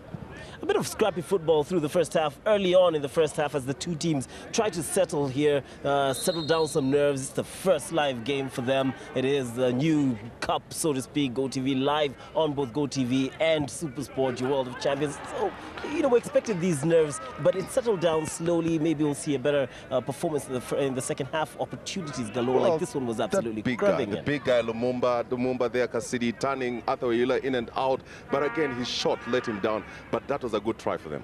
Story of the first half for them. Oh, Split pass, that's what I'm talking about. Machiek gets the ball, he gets in between the two central defenders, puts the ball right in front of Njoroge. Njoroge was not able to finish that one up, but you have to put tabs on that goalkeeper, Dache.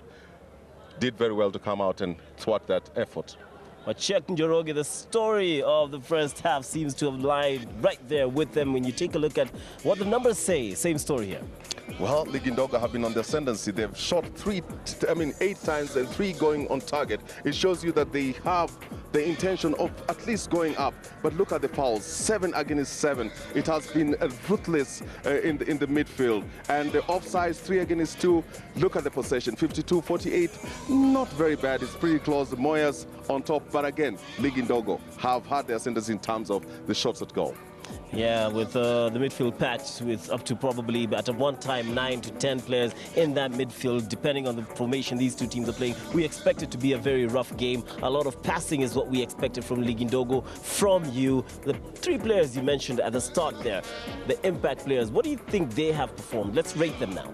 Let's start off with Moyas. Well, I think for Moyas, they've been outstanding. I mean, if you look at the way they've combined very well, they've had Sanusi in that holding midfield role. He's been able to go up front. But again, their main undoing has been the man on the left, Munyao. We expected that with his space, he would be able to open up this game, but he has not been able to do that. They're concentrating so much in that midfield, and Ligindogo have come out very, very, very strongly. What about the names you gave us for Ligindogo? We've already talked about Moyes as, you know, impact players. What about the Ligindogo impact players which you gave? Well, they've done very well, especially Machiek with 3 goals. He's done extremely well. Look at Samuel Machio, the captain in that particular defense. I mean, midfield. He has been spreading the balls wide, and the only men undoing up to this point. And I want to believe if they continue breaking into that Moyes defense, those 2 players, Machiek or Njoroge, should be able to get a goal for them. All right, well, we know how the boys on the pitch can perform for these two teams, but we do have options on the bench. First and foremost, would you make any change? And if so, what would it be? Well, I think for Moyas, they definitely need to make a change. Especially they need to bring in Mosia Kimeu, who is also left-footed, and bring out Muasia, who is also playing on the left-hand side. He has been completely redundant in that forward line. For Ligindogo, I think they have been up to the task. They created the chances. They only need to be a little bit more patient because the team is now collective. They should not make any changes, probably maybe towards the end of the second half. All right, so changes galore for Moyas is what you expect, and how soon? Well, I think immediately. Immediately, they should be able to bring in somebody to ply the left-hand side where Moasia has been completely redundant, and bring in a player like Kimeu, who is going to be a very, very instrumental part, especially if they want to use the width for their goals.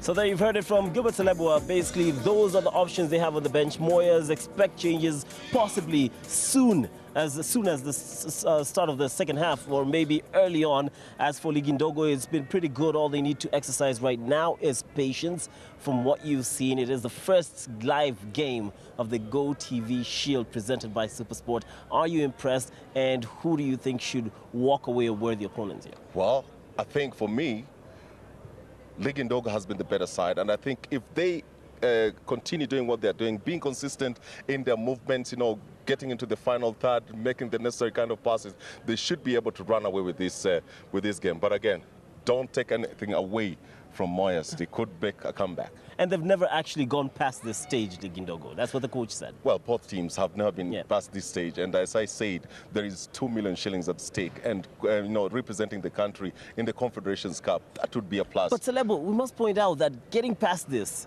is just the first step towards the final and towards that money. Are they good enough? From what we've seen of these two teams, are they good enough to actually stand up and be counted against the top 16 of the league? Well, teams like these ones, once they start progressing slowly, you know, they get more confidence. They are definitely going to give the other teams in the Premier League a run for their money. Never rule them out, Chico. Well, David versus Goliath, an opportunity to find out if there is a David in from these two teams, an opportunity to get closer to the 2 million shillings and, of course, face one team from the Kenya Premier League. But first, they have to deal with each other. Moyas, Ligindogo, second half, next.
Welcome back to the Nairobi City Stadium. It's the Go TV Shield presented by SuperSport.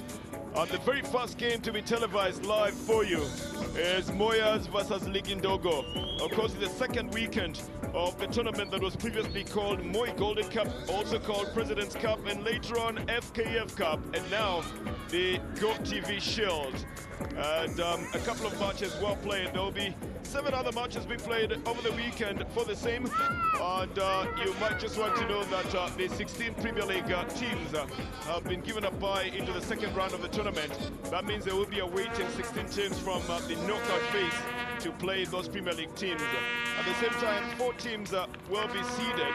The teams that were in the quarterfinals in the last season, Gor Mahia, FC Leopards, Sofapaka and Tusker, will be separated as we go into the later stages of the tournament.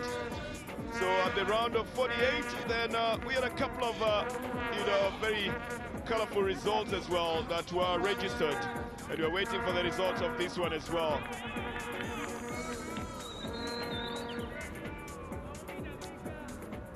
A couple of matches were played in the first round, and I think the biggest result of that was Ulinzi Warriors and Intercity, where 9 goals were scored in total, matching what happened in the Nakumat versus Mulembe match. The Nakumat side is another side that plays in the Division 1 and played Mulembe, beating them 7-2.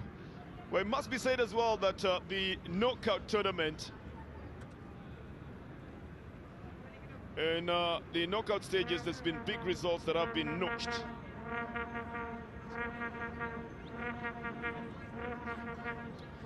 But this one ended at 0-0 just before we went into the break. We'll be waiting to see what happens in the second half here. The Moyas side had some good chances that they should have converted quite so easily. For Ligindogo, you could say that the only chance they could have converted was the one Mike Machek went for, and then it was just a little bit too far ahead of them. But then they've not created more of the chances to be able to get themselves into the goal, into the net rather. So just waiting for the start of the game.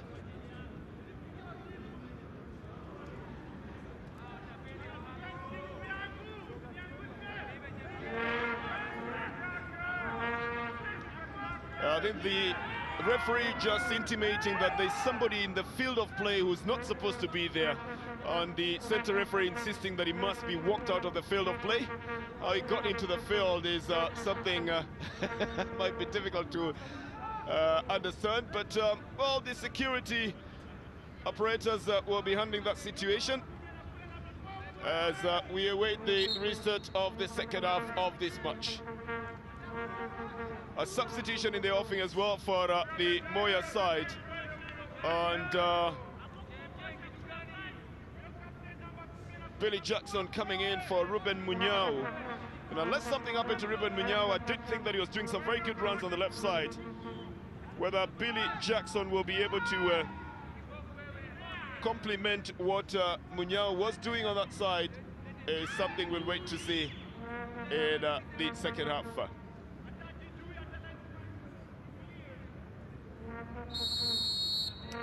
That's the whistle for the second half from the center referee, Isaac Ochieng. And it just signals the start of the second half of this Go TV Shield match between Moyas and Ligindogo, who need to put up a bigger performance that their name can suggest to be able to show that they're good enough to be in the knockout tournament. Moyas playing from left to right on your screens now. Then the Ligindogo side from right to left, the new substitute, Billy Jackson, trying to get the ball into the goal area. And it is repassed, it goes up for a throw-in. It's going to be for Moyas. Contrasting positions in which they are in their respective zones in the Division 1, with Moyas at the top of their Division 1 Zone A1 standing, and Ligindogo in the 6th position in their Zone A Group 1. 6th position standing. But in the knockout tournament, all these statistics just become statistics. It's a question of whether or not you can get the better of your opponent. The first corner of the game, very low one. And then it is Ligindogo who are frantic. Moyas have their player Alex Libese caught in the offside trap. Well, you'll occasionally be hearing the whirring noise of helicopters above the Nairobi City Stadium. That's just because it's in the flight path of the military airport that is close by. A throw-in is going to be for the Ligindogo side. So, Gilbert, a lot that you have said on the touchline there. Maybe just to ask you why you thought it would turn out the way you said it would on the touchline. Well, I think there's been some, do you call it dress rehearsal in that changing room? Karaoke must have come out very strongly on his players that they've given Moyas Ligindogo a lot of time and opportunity to operate in. They need to come up and step up the plate and try and force them into their own backyard. And for Ligindogo, I think is a question of continuing to do exactly what they've been doing, but again, try and speed up this game and try and get the first goal to try and unlock this game. All right, it's Moyas who pick up possession now on the left side. And then this one goes off the field of play. It's going to be a throw-in.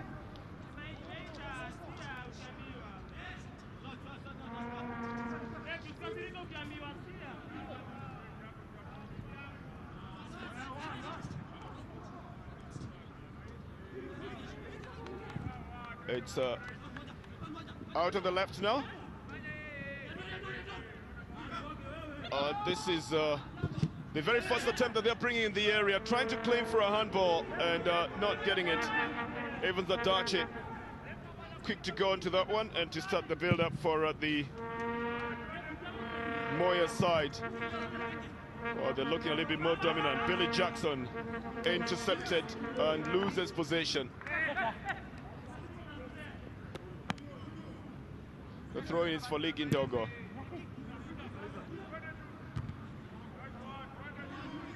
So back into the midfield. They'll do well to put the ball on the ground and go for some definite and deliberate passing as well.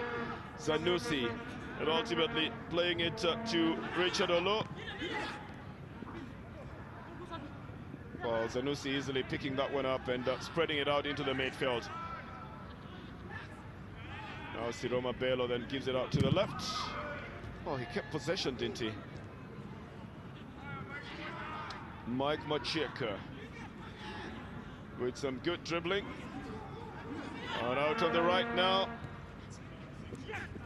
Billy Jackson getting onto possession, but then losing it from an interception that gives it a corner. The coach likes it. Well, Billy Jackson's just bringing in fresh legs, but is he also bringing in the fresh ideas, Gilbert, on as to how they should play it? Well, I think there's been a tactical change here. Karaoke, who was playing on the right-hand side of that forward line, has moved to the left. And Billy Jackson, formerly with Congo United, very, very experienced player, very fast, very strong. I think he has decided to bring in somebody who can be able to bring some more creativity at the top. Richard Olo will take the corner for the Moyas side. A better floated corner and a header that bounces right in front of goal but goes off target.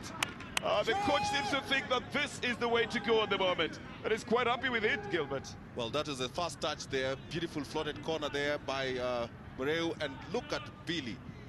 That is exactly why the coach has introduced him. Good precision, but the ball bounced too hard onto the outer surface, and it goes over the bar. Well, it still makes me wonder why coaches leave good players on the bench and pretend that they're going to introduce them at the very, very right time. I'm still thinking that even earlier on in the game, it's right time to score the goal. But it's now Macheka getting the better of his midfielder. Then losing possession, but then Ligindogo still latching onto it. This is Mochio trying to fight for it. He's waylaid and loses the ball to Jimson Mtagaya. Just down on the left side with Alex Libese. Oh, cuts one, but then doesn't go through the second defender. He'll get a foul for that trouble as well. They seem to have been going for an individual effort here. If it wasn't for Evans Juku, who banged onto him, he probably would have been on his way. But the Moyas side have a free kick.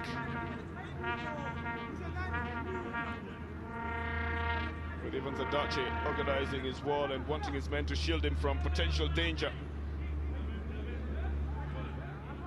Mr. Isaac Ochieng says this is where you mount the wall. But we haven't seen them much on the set pieces or what they can give on the set pieces. But it always gives a good chance to players to show what they can do with the ball. And this was quite deliberate, being taken by Cassidy Lumumba. He gets the return ball. And Cassidy loses the ball to a throw-in. It's going to be for the Ligi Dogo side. Not a badly taken shot by Cassidy. Well, good technique there. There's a form of power in that shot, but again, that was very poor goalkeeping by Njau. He actually let the ball off his hands, and if somebody was running into that zone, they should have at least utilized that opportunity.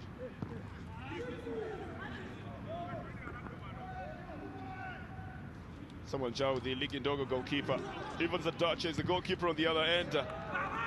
And knows very well that he can't take that with his hands. It would have been judged to be a back pass, but he's got enough experience to know exactly what to do with it, doesn't he? Well, of course, what do you expect? Bernard is a gentleman who has been in the Premier League for quite a while, and he knows exactly what he does. And probably wants to set his mark so that he can get back into the Premier League next season. Well, we'll see if Moyas then will be getting in the Premier League. There's going to be a throw-in now for the Ligi Dogo side. National Mondi, one of the tallest defenders on the Ligi Dogo side, gets a return ball. Goes for a shot, but just makes it a little bit too hard. Well, good idea to go down on the flank, but he just should have chipped it into the box. Well, now that's exactly what we are talking about. Ligi Dogo has decided to start opening it up. Omondi is playing in a full-back three position, but again, he's utilizing that with very, very well. They've decided to avoid the depth and use the outside of this field. I can bet you your last dollar you're going to say and use the width of it. It's back into the depth of it in the center of the field. Then it's being pulled out to the left by Moyas. Silas Wawira trying to get the wing play here, and that would have been disastrous if the Ligi Dogo side had lost that ball, because Alex Lipese was trying to go and take it.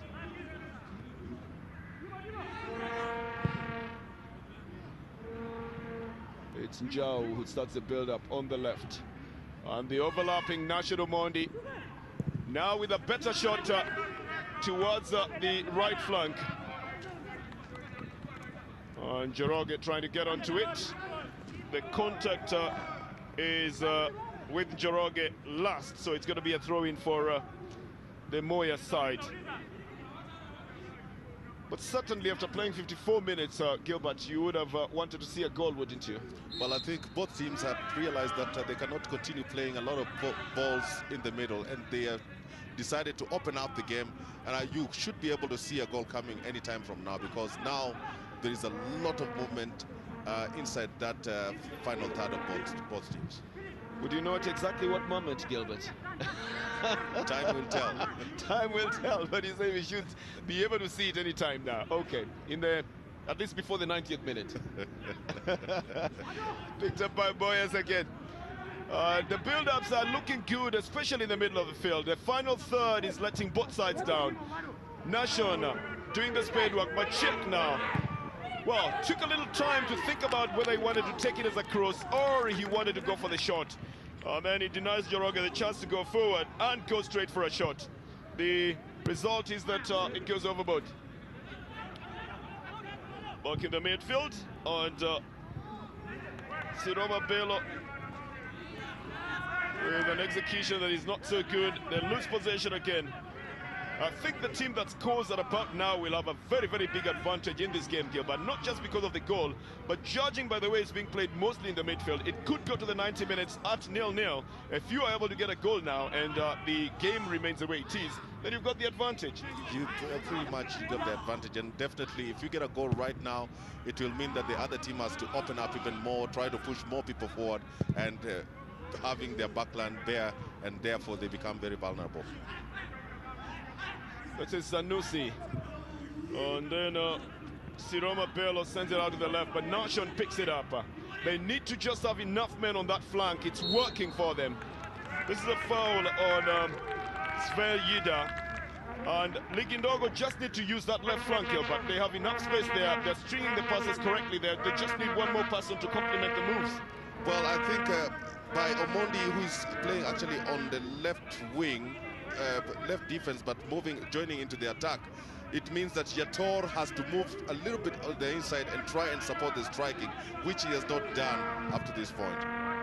This one lobbed into the area. Joroge with a good ball control. They're appealing for a handball here. It's not awarded. And Ligidogo, oh, I thought they would go quickly back for a counter. It's a very optimistic shot. A very long one as well. The restart is with the Moyas side.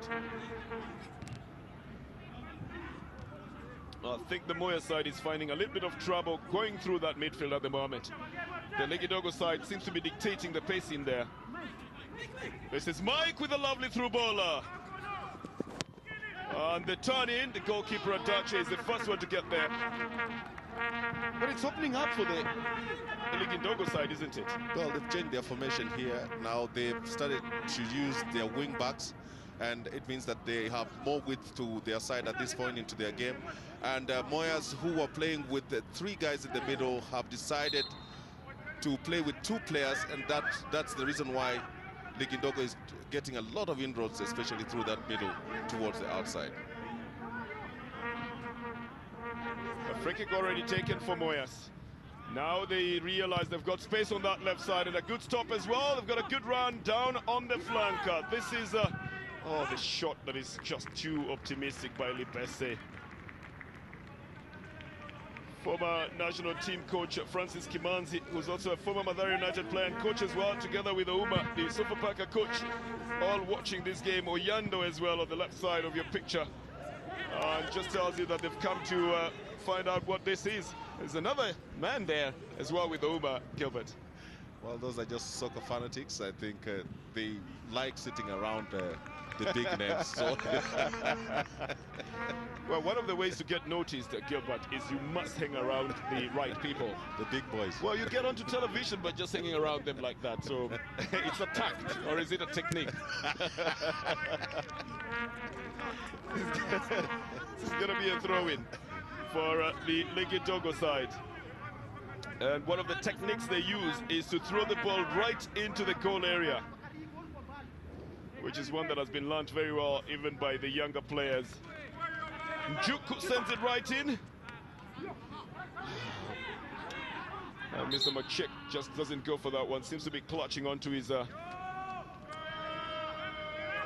strength. But I tell you, he wouldn't get hurt at this moment. Well, I wouldn't if I was him, especially if you're on television, Gilbert. Well, I think he's been the most instrumental player in that Ligindogo lineup, and I think that would be a very big blow if Machek would make an exit at this point. Libese, having received it from Cassidy, trying to look for a chance for a cross. Cassidy almost literally trying to push his way into the box and then losing possession. Can Ligindogo go for a fast break? Well, Machek knows very well he doesn't have the support, so he couldn't have gone for that ball anyway. He would have been accosted and probably lose it.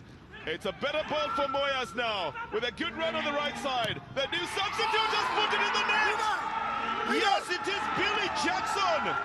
And what a shot and what a run as well! A good build-up from the midfield. And a nice little run on the side, and Billy Jackson beats Samuel Njau with a hard shot from the right foot. That is poor goalkeeping. That is poor goalkeeping. The goalkeeper is covering that near post. And with Billy Jackson, first goal of the match, he just came in. Very good substitution, former Congo United player. That was a marvelous shot, well taken, beautiful tick. Oh, absolutely fantastic. Well, yes, poor goalkeeping, but you must congratulate the striker as well. Billy Jackson. Oh, nice name as well, especially if you score. And it puts Moyas on top at the moment. From the Nairobi City Stadium, the GOAT TV Shield presented by Supersport. It's Moyas 1, Ligindogo 0. And like you said before, a goal at this moment would totally deflate the other team. And you probably would see the ball handling and the body language will tell you a little bit more about it. This is Joe, the goalkeeper, tries to send it onto his left side. It's going to be a throw-in. And it's going to be for the Ligindogo side. Well, it also tells you that you must take your chances when you've got the chances. And Ligindogo will be ruining them. You often do remember what you should have done when now the game turns against you.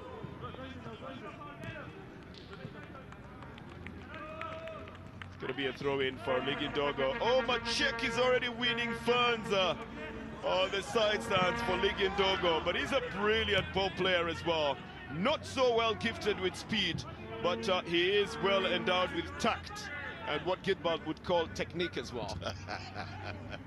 Those are actually his Sudanese counterparts. I mean, his relatives right there with him. And they know exactly what he can do. They are proud of this young man. He's got great technique, but only lacks speed and that upper body. But very, very good, intelligent player.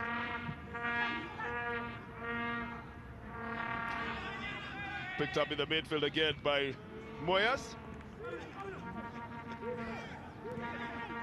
And Siroba Bello has been quietly going about his business in the midfield. Good ball onto the right side, and Sanusi is on the side.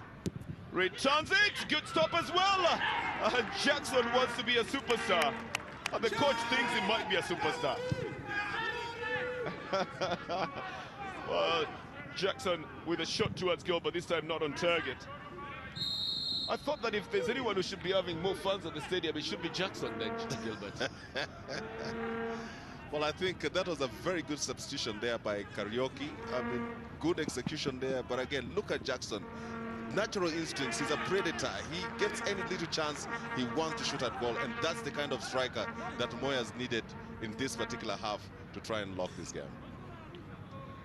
Well, many pundits would ask why he didn't save Congo United from relegation, but that's a story for another day. At that time of relegation, their coach was one very good friend of mine as well. But that is since water under the bridge. And he's playing for another outfit in the Division 1. That's a good ball on the left side by Machek. Oh, and the technique being used here by Sven Yida, just giving him away. Good ball down on the right side with Sanusi Kola. Then it's Alex Libesa who tries to get the cross into it. Machek now putting in a little bit of speed, and good ball down to try and slice the defense. It's just that Joroge is offside. So says the assistant referee, Roslyn Oyuer. But seriously, Machek is a very good midfielder, and he's, you know, playing very intelligently to try and get his players behind the defenders. Well, the one thing that Njoroge should do is to try and play what we call a decoy. He should try and run towards Machek and then make that decoy run so that he's not caught offside, because most of the time that he has received the ball, he has received in an offside position, and that is detrimental for Ligindogo at this time, especially at this time when they're trailing. Well, a better ball this time round, intended for Machek. Look at the control, brilliant ball control. And the shot coming from the left side is coming from Sven Yinda. Mr. Kamure says, look, you should have carved it on this other side. It's always amazing the way it's easier said than done all the time, isn't it, Gilbert? That was just a wish, and you know, these are things that you should work out in training, because that is one area that if I were the coach in the next training session, that is exactly what I would be working on, bringing the crosses in the right manner. A free kick has been awarded to Moyas, who are now beginning to enjoy themselves and playing a little bit slower than they did before.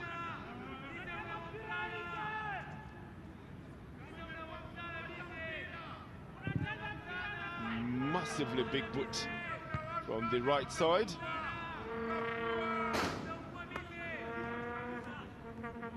This one gets off the field of play.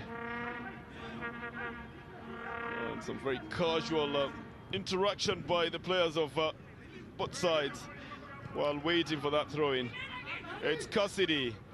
He's picked up the ball in a very prime position. He's got to contend with the AstroTurf. He's been denied ball control about 3 times in crucial positions because of the artificial turf on which the game is being played. Yida again makes Mr. National Bondi stop short in his tracks, because you can't quite slide on the rubber turf, can you, Gilbert? Well, unless it's slippery out there, but as the way it looks, I think he has the wrong kind of cleats on him, and that's why he slid in that turf. Well, also partly because the pass was given behind him, and it's very difficult to rewind him to go to that ball. Here is a better stopper for the Moyas side, and the shot by Alex Libese, and he scores his 5th goal for the Moyas side, and his first on television. Libese has something on his ankle in as much as the others are going to celebrate his goal. He seems to be encountering a little bit of a pain. But he got the cross from the right side. Good stopper, and then easily placed for him. He controls one, gets away from the defender, and shoots. Beating Mr. Jau with that shot. And of course, waylaying Ugochukwu. But with that also came a little bit of a strain for him, Gilbert. Well, a little bit of a strain, but again, he has already done exactly what he's supposed to do, put the ball in the net. Now, at this point, I think you would, as the coach, I would easily say, you come and sit out, you've done your job. Libese, first goal of the match, 5 goals to his credit up to this point in the league. Well, Libese would be a very annoyed person to hear you say that. He wants to have scored the goal, and he wants his injury attended to so that he can come back and score another one. But as a coach, well, you say you'd have put him out. For the moment, from the Nairobi City Stadium, Moyas 2 and Ligidogo 0. It's a Go TV Shield presented by Supersport. And the second half of it, a yellow card going out to Sanusi Kola.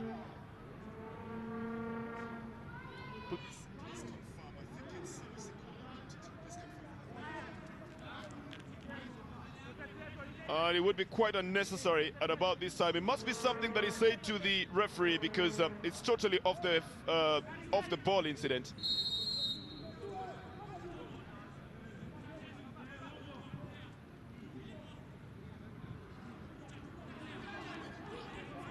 Ligidogo started again.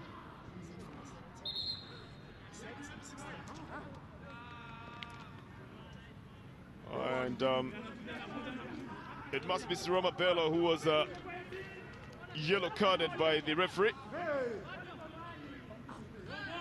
as Ligidogo take the throw in. Well, Sanusi.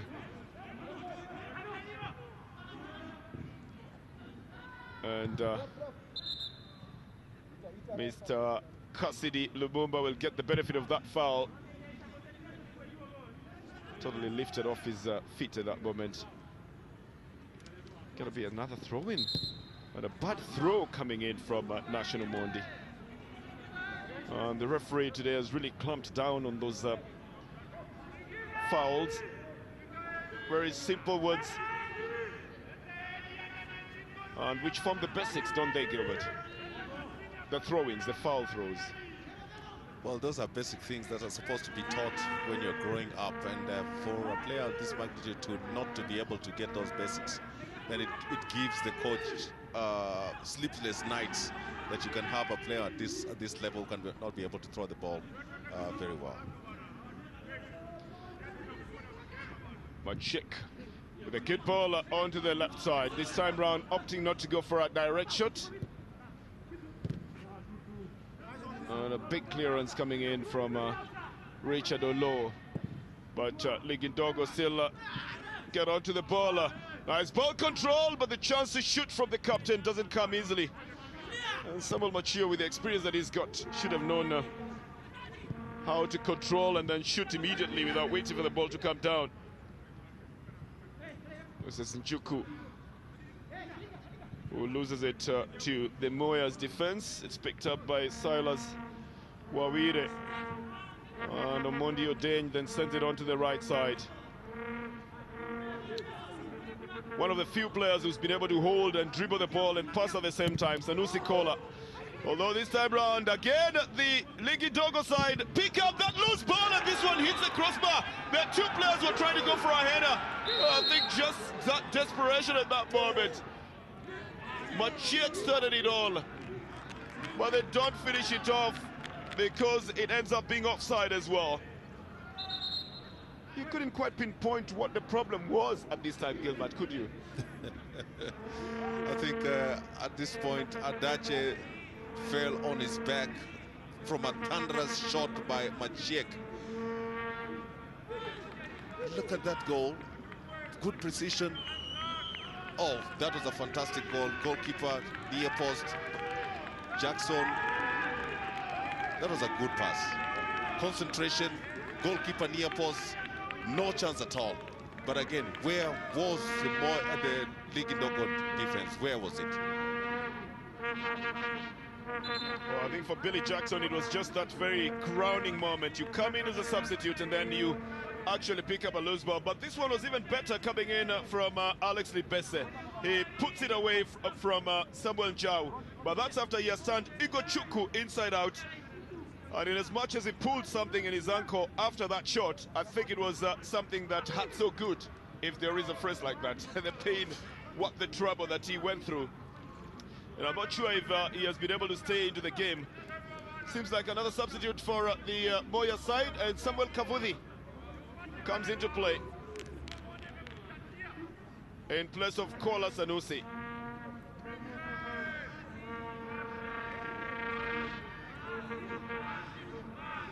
So all the runs that Sanusi has been making, now at least Anima plays on the bench for now. He's already done his work. And the reason why we have not yet got back into play is because the goalkeeper is still down, Evans Adache. After that second header trying to clear it, he landed a little bit awkwardly and has not come back up. And it's taken a little bit longer for him to be attended to, but ultimately the referee agrees that now he could just come back into play. Adache. You got some live matches for you tomorrow. Tusker versus Homeboys at 1400 East African time, coming to you from the Nairobi City Stadiums. And then at 1600 hours, Gor Mahia taking on Karuturi Sports in a game that is being said to give a chance to Gor Mahia to pull out of the rest of the game or to be brought down. At KCB versus Mathare United on Sunday. All these ones will be live to you on your World of Champions. It's going to be a throw-in for the Ligindogo side.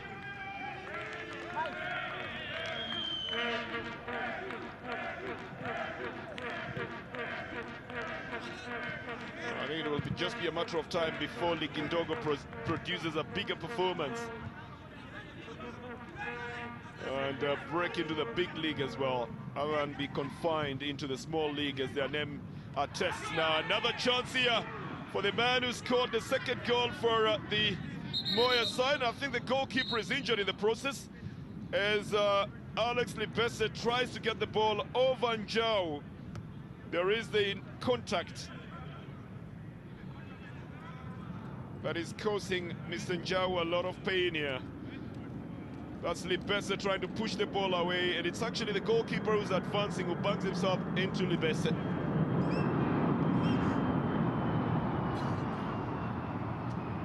really have to marvel by the way Libese went through that central defense manned by Weyula and Oguchuku.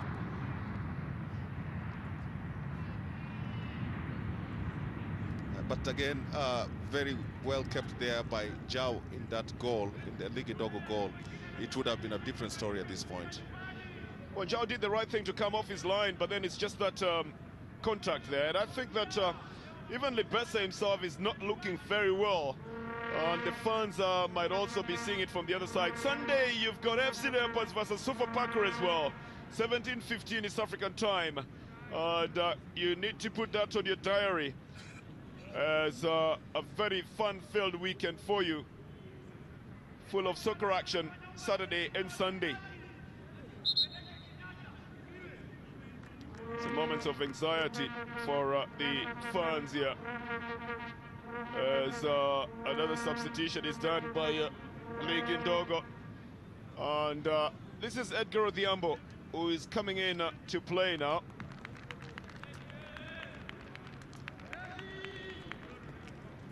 And Edgar Odhiambo is substituting Collins Odawa, who's been largely silent in this game today. We'll see whether Edgar can put in a little bit of a faster pace in this game.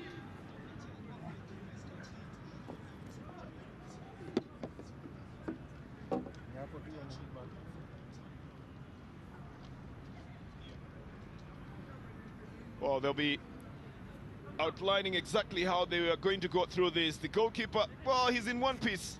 Doesn't look very comfortable in his stride, but at least he's back on his feet now.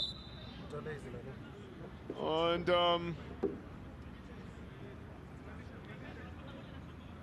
signaling for another substitution. I think it should be for the Ligi Ndogo side. So 2 substitutes that they've brought in. Douglas Simiu for Sven Yida. And just earlier on, Edgar Odhiambo as well coming into play for Collins Odawa. And they might as well reserve the last one for the goalkeeper, who at the moment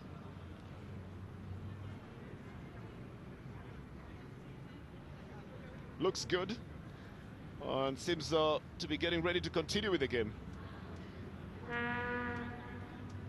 Well, I think for the Moyas side, they might be finding out what to do for Alex Libese, who I think also went down earlier on, and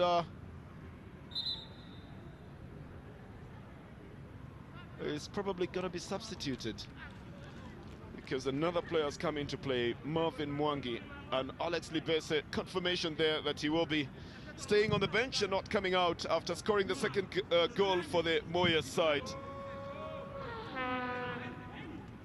Ligi Ndogo with Edgar trying to go for a first touch of the ball. And this is Samuel Karaoke, who tries to push it into the midfield. The man with the freshest legs on the field, Marvin Mwangi, tries to rejig the midfield.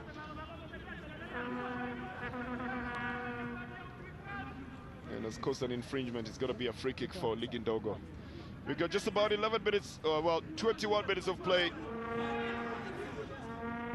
Beg your pardon, just about 11 minutes of play remaining in regular time in this one. This is going to be a free kick for the Ligi Ndogo side. That's Alex Libese. He had that nagging pain from the moment that he shot and scored the second goal for Moyas, and then took another knock as he tried to notch in a third one for Moyas in a move that injured the goalkeeper as well.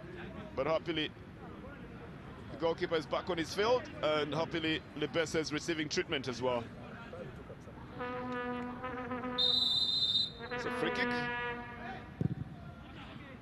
And this one way off target, coming from Brian Yator. He's scored 3 goals so far for the Ligi Ndogo side, but hasn't been what you would expect today, has he, Gilbert? Well, Yator has been a pale shadow of himself. He has not asserted himself in that forward line, and that has been the main undoing. We only had Maciek in that forward line to try and get the goals, but he's been put at bay by this very resolute defense put out there by Moyas.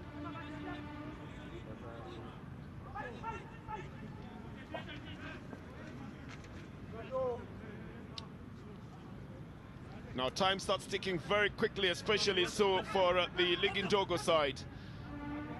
For the Moyas side, they probably would be happier if it ended at about now. But that again is called wishful thinking. But 10 minutes in a game of football is a very long time. 9 minutes in a game of football is a very long time. And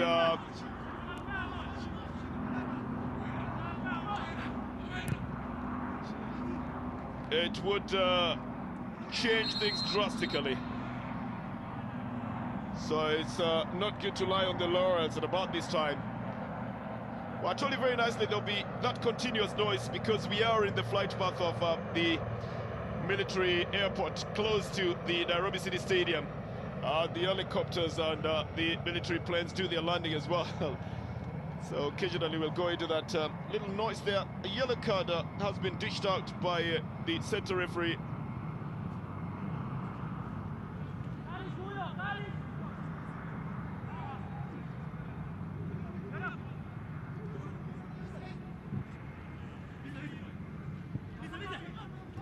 And a good chance for Moyas on the left side, with Samuel Kavudi trying to get a chance to cross the ball. It's out on the left side. And a better run again. Here is the cross, headed out by the central defender.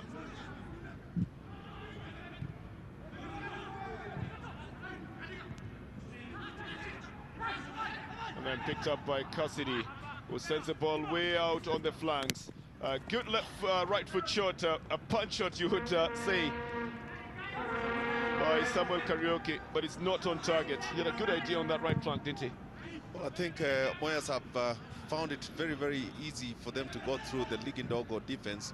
They're actually clothing them into the middle and releasing Kariuki on the outside right to try and bring in the crosses, and it has really worked for them.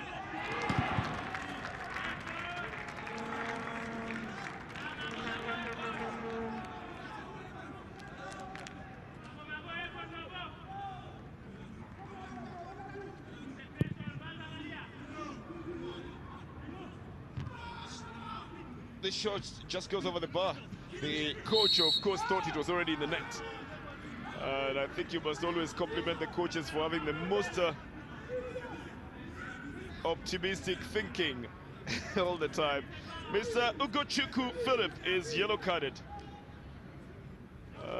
Desperate moments, I think, bringing in a little bit of anxiety as well.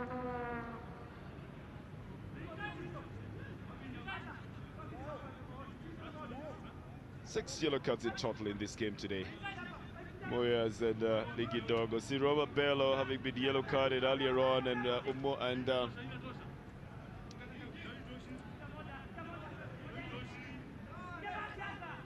and two others as well on the Moyas side. But it's going to be a free kick, and it's going to be for the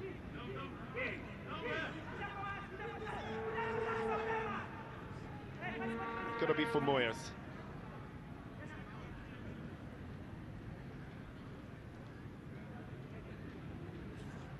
It's looking like Cassidy Lumumba is the one setting himself up for a shot. He's got Samuel Kariuki close to him, but these men have already organized their wall. The goalkeeper is covering the rest of his side. Oh, it comes from the left side. Well, a nice decoy this time round. But that curve on the left foot by Samuel Kavudi is not on target. And Moyas should at least work on how to take the set-piece situations, Gilbert. Well, I think that is his first touch. I mean, on free kick, the left-footed Kabudi, he brings in a lot of pace and very, very crafty player. We have not seen him much, but hopefully in the next 5 minutes, you should be able to see more of him. Well, in the last 5 minutes, you say? We have 5 minutes on the clock, so we expect that his inclusion should bring at least more punch into that Moyas forward line. It's going to be a throw-in. And it's been taken by Ligindogo into the midfield.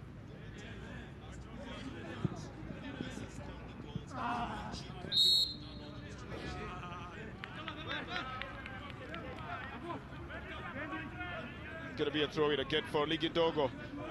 Well, they've got 5 minutes to try and get 2 goals. It looks a little bit of a big task. Well, they have a free kick, actually. It looks like a daunting task, but it's been done before in football. So left-footed swinger, Joroge doesn't have it on target. It goes off the field of play. It's going to be a goal kick, and it's going to be for the Moyas side. Mundi Odenya sends the ball up front. Nation tries to bring it back. Joroge tries to get his height onto that ball. This is Nation again. Oh, he needs to be supported and needs people in the open. Edgar, who just came into play a couple of minutes ago. And then the interception that was meant to be by Marvin Mwangi doesn't work out. It works out in favor of the Ligindogo side. Njuku. And out on the right now. Oh, attempt to change it back into the midfield.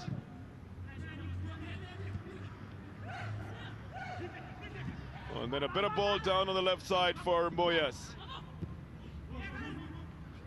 Oh, with a very good run and a good dummy as well coming in from Samuel Karaoke. But then they cause an infringement at a time when they should have been capitalizing on what they had to kill the game off totally, Gilbert. Well, they had very good possession there, but again, at some point, Billy Jackson, who came in very, very powerfully, has actually fizzled out in this game, and he was caught in an offside position when he shouldn't have been. Frenzied clearance for the Ligidogo side, and then Moyas just removes it totally from their area. And it's going to be a throw-in. Machiek is the man who's going to take the throw-in for the Ligidogo side. Do you think they can redeem it at this point, Gilbert? Well, they still have a lot of time on the clock at this point, and I think they've shown it. They are pushing, they have the ascendancy, they are trying to throw everybody forward, but again, they should be on the lookout for a quick counter-attack from Moyas. That could be really, really detrimental at this point if Moyas was to score the 3rd goal.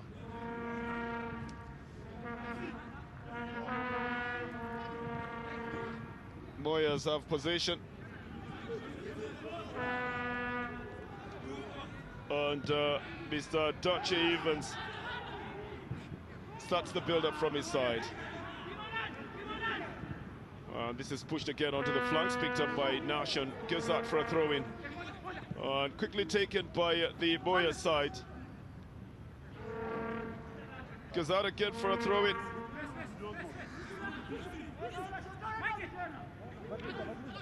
And a quick throw-in for Moyas. Well, they're trying very much to be able to kill this game at this moment, but I think that they feel they've done enough with the 2 goals they have so far. For the Ligidogo side, well, they will rue the chances that they had, which they didn't finish off. Although Moyas again tries to play it on the wings. And a beautiful cross, and it's easily tapped into the net. And so the new substitute, Marvin Mwangi, that manages to at least get it back into the net. And Moyas, well, are easily running away with this one now. Marvin Mwangi couldn't find a better way of celebrating, thinking about how easy it was to just tap it in. The goalkeeper coach running back and forth for it. Well, I think it's just that Ligidogo have given up on it, thinking that time has already gone. The cross was a long one, an easy tap coming in from Marvin Mwangi from a very, very big run by Richard along the right flank. And they really spread it out, didn't they? Oh, the goalkeeper was already coming out. It goes onto the post and it tries to salvage it. He can't. For Kisco Karaoke, it's a happy moment for him, is it? I think he came in with very different tactics here. He realized that on the Ligidogo side, their fullback 3, Omondi Nation, was making a lot of inroads and leaving a lot of, big gaps at the left fullback, and that is the area they have used. Moyas leading 3 goals to Ligindogo's 0. 5 minutes of added time in this game. is a lot of time in a game of football. The clearance makes it a Ligindogo corner. It's a long time since we saw Ligindogo having a corner in this game. They ultimately, you would say, turning it on, albeit a little bit too late. And Mr. Joroge will be taking it. John Joroge comes it in. And Ugochukwu in the offside position. Not Ugochukwu himself, but his teammate was already offside. Edgar Odhiambo. Ugochukwu tries to get it into the net. And Adachi just making sure he's got that fingertip on to that ball. It's the other time that we are playing in this one. We get a player on the ground, the Moyas player, from that frenzied attempt at a double-headed clearance to get the ball off the defense area.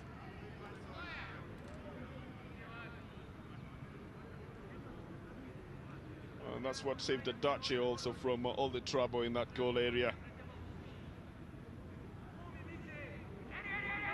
And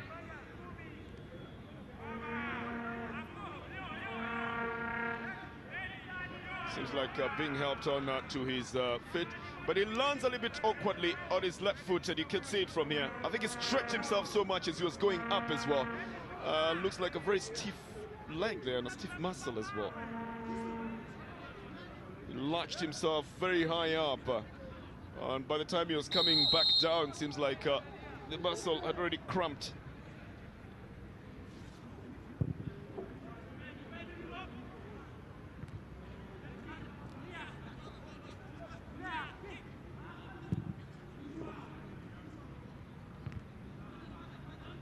Ligindogo will be trying to go behind the defense and at least get a consolation goal in this one, and they seem to want to do it in style, but I'm not exactly sure if it's the time to try and turn on this style. I think that it's a wasted opportunity here by Brian Yator. And at about a time like this, Gilbert, shouldn't he have just been trying to get the goal? Well, he got a very beautiful setup from Machek there, and the ball went on his right foot.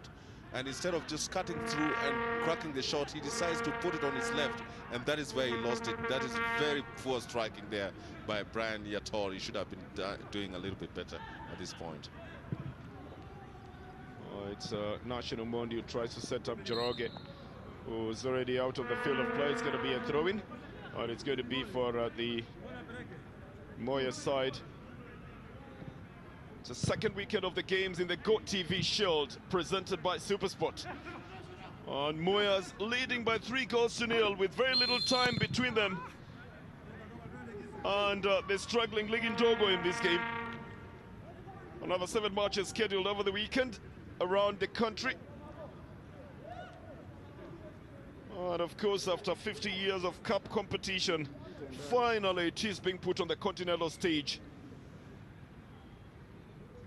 And of course, being made to look very colorful with 2 million Kenya shillings prize money, and all up for grabs as the tournament is a knockout tournament and is open to all who want to join it. A lot has been said about the Sunday match between Borabu and Shabana, which is going to be a little bit of a local derby to the fans of the two teams who are embedded deep in the southern South Nyanza part of the country.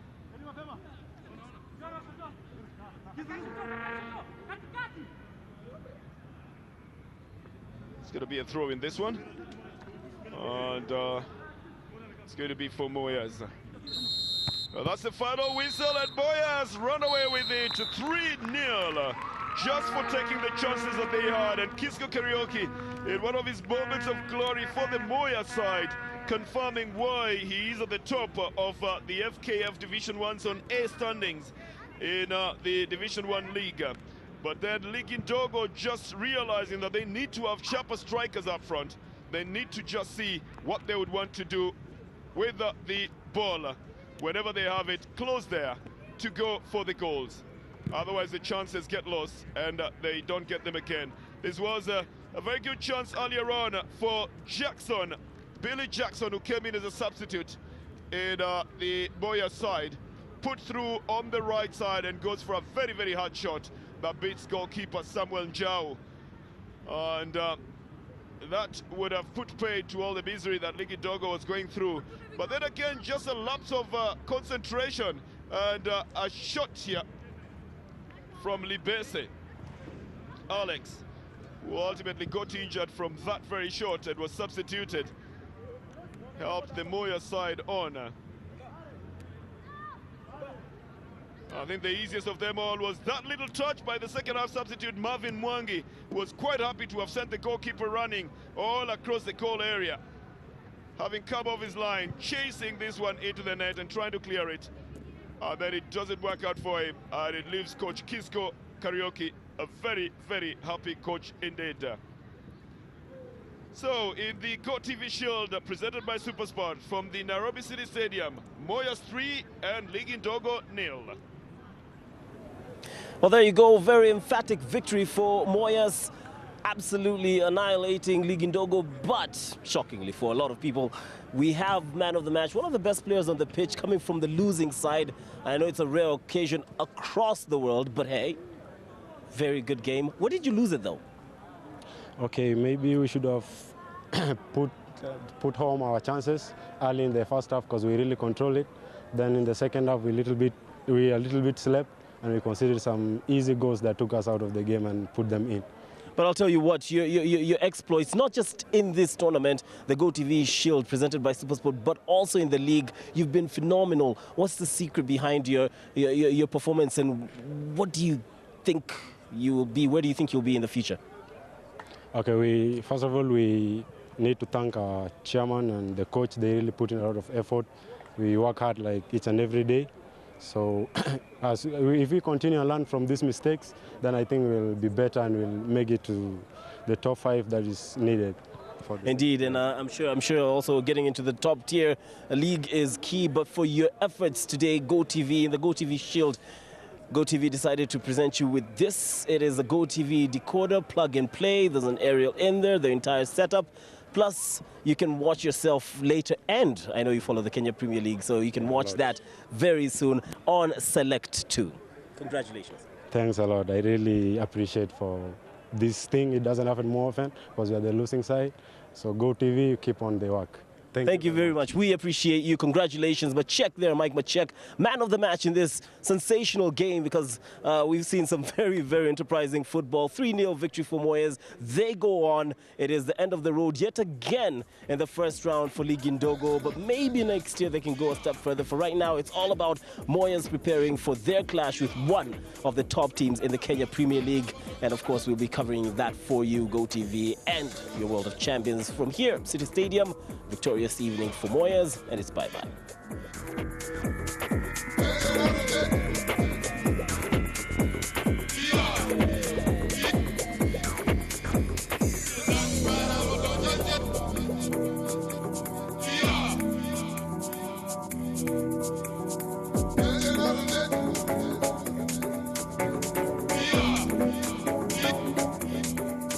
Yeah.